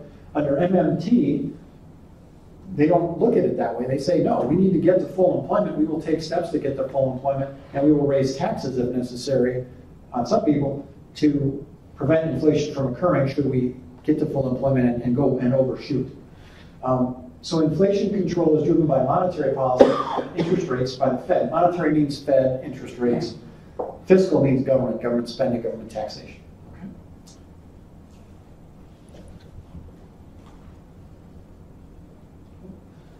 under mainstream economics, the dual mandate, the maximum employment and stable prices, the MMT people say, you know, when you, and this is a big point of contention between the two systems, and I don't fully understand the mechanism for the second one, neither does Paul Krugman. When you create money and you put a lot of deposits, you're essentially crediting bank accounts, putting a lot of money into the system. Because there's this big supply of savings out there, interest rates would fall towards zero according to MMTers. So you wouldn't need to actively manage your interest rate. Like we're always on the pins and needles about what the Fed's going to do in the next meeting. Under MMT, that goes out the window. Your interest rate's practically zero, and they worry about dealing with the economy through fiscal policy. But is there any evidence that that actually happens? It's theoretical. I haven't seen it. I have never seen it. So, however, Stephanie Kelton said that there have been studies, I have not read them, where actually if you do pump all that money into the system, it will increase the supply of deposits and savings and interest rates will fall. I have not studied those, but that is the claim that MMT economists make. The higher budget deficit and impact rates is a point of contention with the crowding out idea. That if you get the government and businesses competing for scarce savings, which is only going to happen at full employment, you get crowding out, interest rates get bid up. And MMT, they're saying, no, you're printing all this money, interest rates are going to be close to zero, you don't get crowding out. In fact, interest rates are so low, you can get crowding in, meaning you've actually driven interest rates down. Businesses are like, great, I can borrow now, let's do it. So they that's where the two schools of thought are entirely different, is about this interest rate mechanism. In mainstream, if you are pushing the economy past full employment, you get crowding out, interest rates are going up. Under MMT, you don't. Okay. Excuse me, David. Sure. We had zero interest rates for a long time. So isn't that kind of? This would be, the way they're arguing it would be if we try to do it now. Meaning, yeah, when the economy is in the tank, you can do a lot of money printing and nothing's going to happen with inflation, right? It's only when you get to a place where you're at full employment or beyond, like we are now, that's when you get inflation. That's something people have to keep in mind. Inflation, again, is you're driving the economy past where everybody is fully employed. That's when you get inflation. You're not going to get inflation in a 2009 and 2010 scenario. Even when the Fed printed $4 trillion, we didn't get inflation.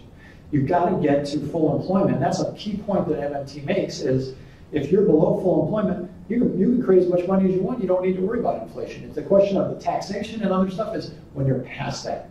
And they don't advocate that. They don't advocate going past full employment. They're saying if we made this mistake and printed too much money, we'd have to tax some of it back to slow the economy down. You're saying you're at full capacity, full employment, so full capacity. You can't produce anymore.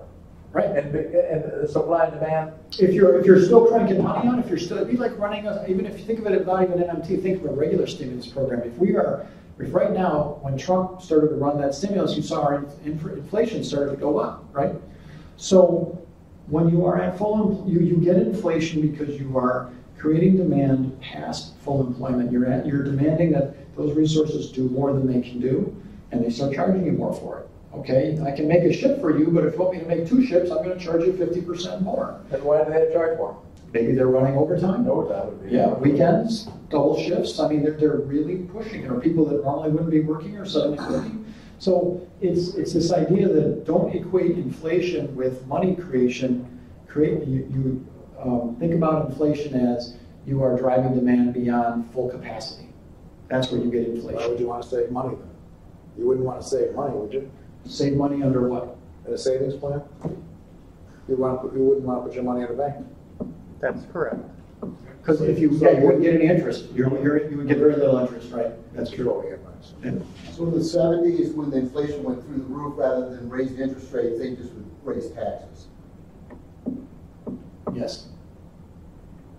Yeah, I'm just trying to think about that. I mean, that's different. That's a weird situation, though, because you had stagflation where the inflation wasn't being caused by demand that was over capacity. Inflation was being caused because our economy was very dependent on oil, and oil prices went through the roof. So it's a very different. What I'm talking about here wouldn't be that scenario. I have to think about that. It's called the cost push inflation, is what you just mentioned, an oil push. What I've been talking about is a demand push inflation, meaning tons of, like now, very low unemployment, lots of workers, everybody's working. If you want to get some more production, you've got to run overtime or weekends and pay people a lot more money. That's what drives inflation. I'm not sure. I have to think about the cost push scenario. It's unlikely we're going to get a cost push scenario now because our economy is very little, not dependent on oil anymore. Very little. But suppose you were a true believer in the MMT model and you were in control of the U.S.'s economy. If I go back a slide or two, what I'm going to do is raise taxes because I've got high inflation, right? That's not, no, I'm not, that's what I mean, that's what I'm making, that's what I'm mistaken. Now I have to clarify, you're right, that's what I said, you've got to clarify that.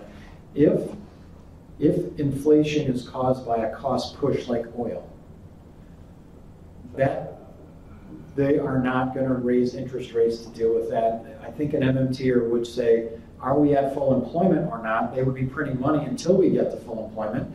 That shouldn't, you know, as I was saying, they should not be increasing inflation until you get beyond full employment. So if yeah, this is where there's different scenarios, but if we've got slack in the economy and cost push inflation, so stagflation like we had in the 70s, right? So oil prices got pushed up and we have fairly high unemployment or we're not at full employment. I think what they would do is an MMTer would inject more money in to get everybody to full employment, and then they have to figure out what to do with inflation. I'm not sure how they tackle the inflation side. I don't know if you can tackle cost side inflation until those oil prices come down. I'm not sure what you can do. I think you invest some money in making more oil. I mean, if there's a simple or I'll think about your question some more. I'm not sure what an MMTer would do about stagflation. What I'm talking about is an MMTer faced with inflation like we have now, if we were at full employment, would tax more to bring that back. All right. And yes, you are pointing out the biggest problem with MMT is this works great in a fairly closed economy. When you have trading partners, it's hard to see the numbers work out. Krugman and a lot of the mainstream guys think of it as complete quackery. They have been very dismissive of MMT, but when they do it, they're not really precise about how, they're not really doing a good job of attacking the framework the way that it's been set up by people like Kelton. So they're talking past each other. How did it percolate up? Good question. I don't know as much about the history, but it goes back a ways. Yeah. 40 or 50 years. It's not a brand new idea. It's been around for a long time. And it's just getting more notice now because AOC brought it up, saying, you know, why? A freshman representative? Yeah. Oh. Yeah, Alexandria Ocasio-Cortez. And she's just the popular one today. Okay, well, what's Keynesian stimulus? Yeah. What is it? Pour money. Yeah, you invent money, you pour it into your economy. During down economic times. Right. And you like surpluses during good economic times. That's right. This is not described MMT. No. Yes.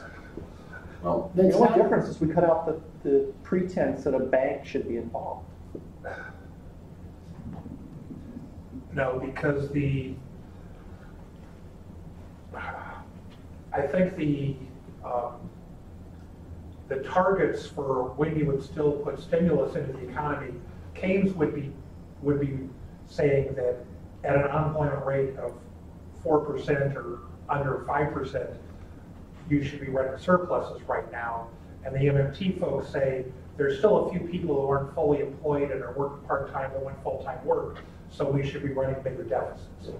And otherwise, okay, all we're arguing about is where that line in the sand is. And we're not actually arguing the fundamental difference between MMT and Keynesian is whether there's a bank. So you print the money rather than borrow it. Yes. That's good. You got it. That's it right there. That's really. Well, that's going to make the bankers not like it. Bingo. Yeah. There goes your re-election.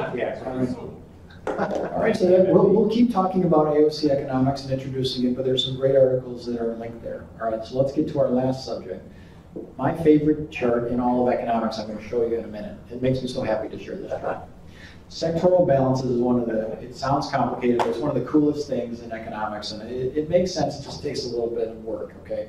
Paul Krugman warns people that you know how his articles will say wonkish, like watch out, this one's a little tricky. It's a little tricky, but it's not crazy tricky. It just takes a little while to get used to it. Before I say this, let me give you a couple ideas. My spending is your income. and your spending is my income, writ large. If I am the government, and you guys, taken as a whole, are the non-government, you're everything else, all the rest of the economy. If I'm in deficit, you must be in surplus. There's no other way. I can't be in deficit unless you're in surplus. Also, if I'm in surplus, meaning I'm borrowing, you must be lending to me. Does that make sense? How else would it work? So think of it this way, if I'm borrowing, if I am the government borrowing from you guys, you are the investors. I'm giving you a bond and you're giving me money. I'm in deficit, you're in surplus, you've got this nice asset that you just got, now a bond. Your net worth is going up. Okay? Because the reason is, as soon as you give me money, I give it right back to you. Because I'm the government, and I'm spending it back into you. So you're not only are you giving me money and I'm giving it back to you, but you're also getting a bond. Does that make sense? So that's the idea of sectors of the economy. There are going to be three that I'm going to share with you. Government, private sector, and foreign. Okay, three sectors. And the way it works out is across all three sectors at any given time, somebody's going to be in deficit or surplus, and they all must add to zero. They must all balance to zero. Okay, in economics, you have the big formula, in accounting, the big formula is assets equals liabilities plus equity. A equals L plus E, right? If that doesn't balance, there's something wrong with the books. Right. With sectoral balances, it's the same idea. They must balance by definition because that's how they're defined. Okay? If I'm in surplus, you're in deficit. If I'm in deficit, you're in surplus. That's just the math. And I'll show you the math, but we're going to keep it, it's not calculus, this is arithmetic, okay, which is good. All right, so you ready for the coolest chart? Can somebody give me a drum roll on the table? Okay, here it is. Ready for this? Whoa, okay, here it comes. There it is. The most awesome economics chart ever. Anybody understand it right away? Now watch. This kind of is the tastiest kind of spaghetti you're going to get. Okay. Let me break it down so it makes sense, because you're going to be like, aha. When you have this aha moment, you're going to be like, oh my God, Dave, this is so cool. I'm glad you're telling me this. Normally we go through a pretty lengthy discussion of the federal budget deficit, right? We talk about how much it is, $800 billion. Remember, I always tell you that 1% of GDP is $200 billion, right? So the federal government deficit, 4% of GDP, and that's 2018 over there. This goes all the way back to 1990. That's the red line, is the federal government's deficit. So you guys all know that number, right? If you guys don't know what the federal government deficit by now, after coming to our sessions for years, then I give up. So that's nothing new, okay? That is something we have all seen before. So it's going up, though. Okay, it actually has been, remember, we got into really bad trouble in the minus almost 10% of GDP in the middle of the Great Recession. That's 2009, that's Obama. And then it's been getting... Bush this last budget year. Okay, fair enough. Okay. It's true. And then it's been improving, and then it's been starting to get a little worse under Trump. So that's kind of the red line. Everybody with me so far? 4% of GDP, remember, times 200 billion, that's our 800 billion deficit we had last year. The foreign sector is the trade deficit, and I'm going to add a little nuance to that a little later. There's a little more to it than that, but that's for now. And it's seen from the foreigner's perspective. So if we have a trade deficit, what does that mean the foreigners have? Surplus. Bingo, okay? That's why that's above the line. The blue is above the line. And remember, in our GDP equation that we used before, it was X minus M, M minus X, the reverse. So keep that in mind. So this is foreign. When we have a trade deficit, that means there's the foreigners have a surplus, okay, in the trade sector. So and the way, just for what it's worth, you'll see this done a couple different ways. You can do it with two sectors. You can do it with probably any number. They still must all balance out. But this is CBO numbers. CBO does this with just the federal government, which is nice because those are numbers we're familiar with. Technically, the government sector would also involve the local and state. Okay? The way CBO does it is they move that into the last bucket, which is what they call private. So it's really private. They call it the non-governmental sector, but I'm just keeping it simple here. Private. That S minus I is savings of households minus investment by business. S minus I, savings minus investment. And that is 1% of GDP. And what happens if you add up those numbers? What do you get? Zero. You must. In fact, every vertical point on that graph, if you draw a line upward on every year, they add to 0. How cool is that? Is that the coolest thing ever? Now, here's where this gets, now I'm already fascinated, but here's how cool this really gets. The economist that really analyzed the heck out of this, his name is, he's now passed away, his name was Wynne Godley, he was a British economist. He used this sectoral framework for analyzing the economy. He wrote a lot, he died in 2010, he wrote a lot about the US and how we got, you see that green line, how it went negative? Starting at about 96, and it goes negative. As soon as it started going negative for a couple of years, he starts ringing the alarm bell. He starts, you better not have a negative surplus. You know why? In the private sector? Because if you run a surplus that's negative for a few years, every single time, depression or recession happens. How cool is that? You don't want that green line below 0. That's bad. Okay? When you look at a graph like this, you see the green line, you go, ooh, no, that's not good. Okay? And he's warning from 2000-ish to 2007, just before he passed, couldn't write anymore. He's saying, U.S., you're in big trouble because you got, what that green line negative means is the private sector is borrowing money. It's borrowing a lot of money. Okay, that's a large percent of GDP. 6% of GDP in today's dollars is $1.2 trillion. The private sector is borrowing. That's very bad. Okay, now you guys know we had a housing bubble, and that's where the borrowing was going. Okay, we were borrowing against our houses or whatever else. Our household debt as a percent of GDP climbed from historically around 60 or 70% to 100% of GDP going into 2007 and 8.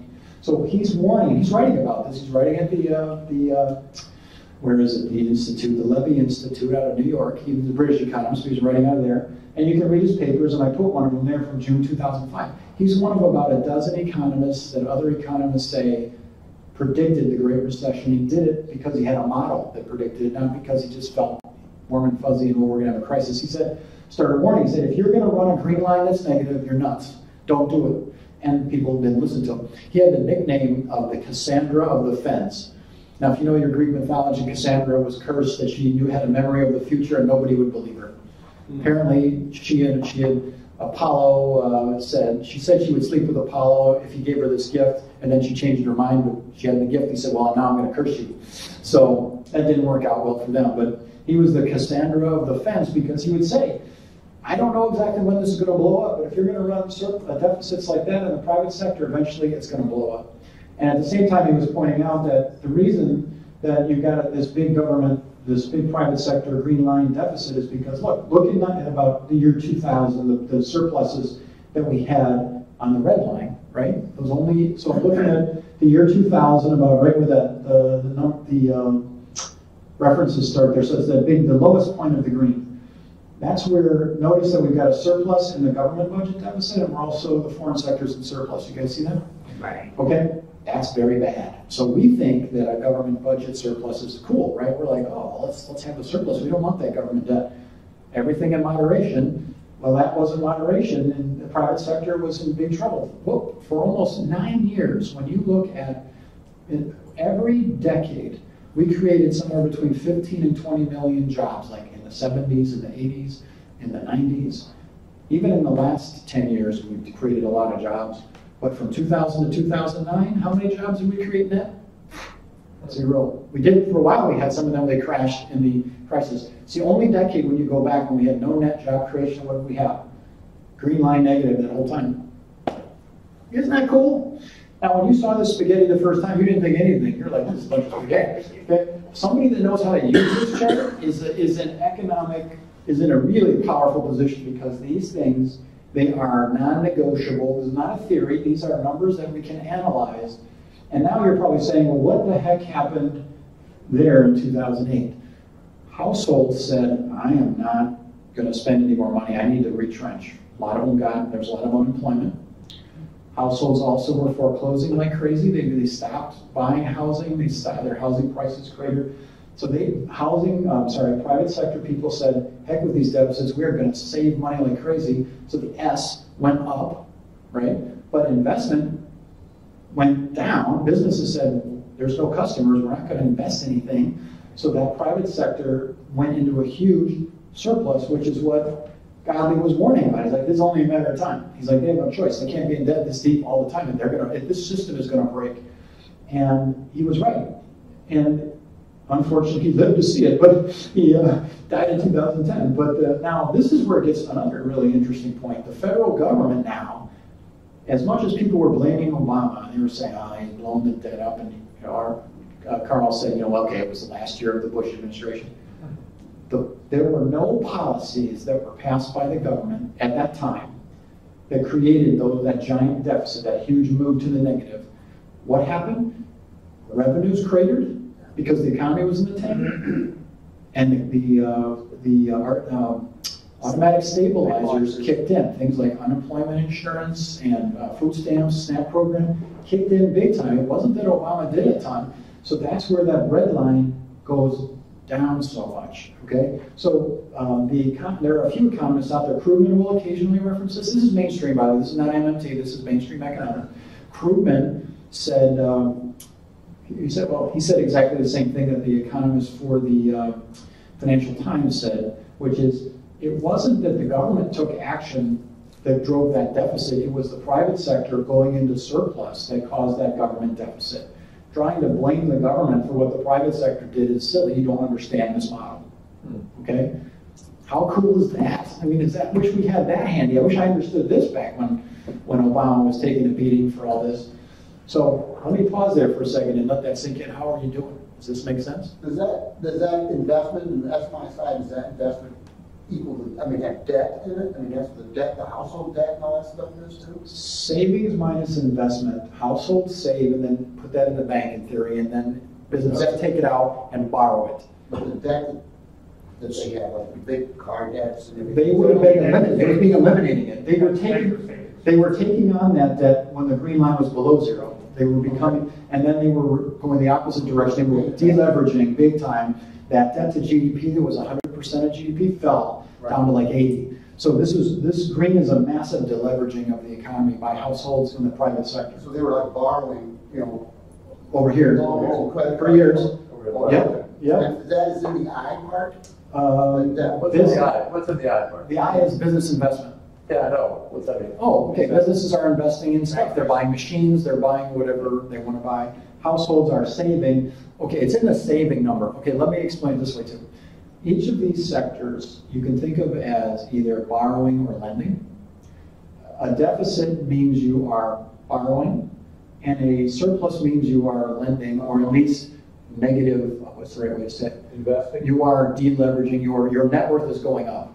It may have been negative before, like the households were in the green, negative, now it's going up. Households that, let's say you are underwater on your mortgage and you just walk away.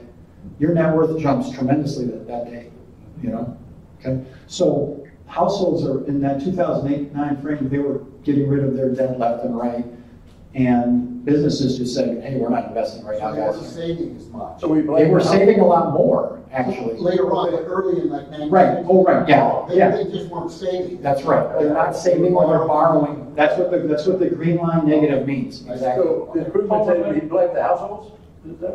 He said it's not that he blamed the households, it's the private sector suddenly jumping into surplus that caused the government to take on a deficit. It had no choice. It's an identity, it has to. Now the mechanism though, I mentioned, if the private sector is going massively into surplus, what that means, the green line is going up, that means that the federal government is going to have less revenue coming in.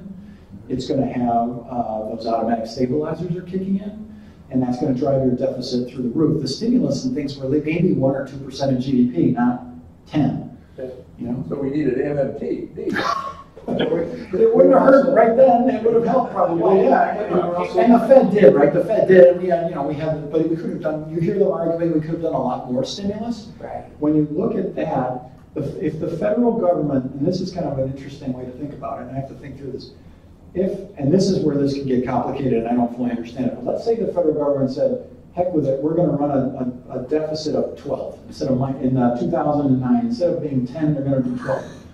What has to happen? Either the green line or the blue line has to go up, right?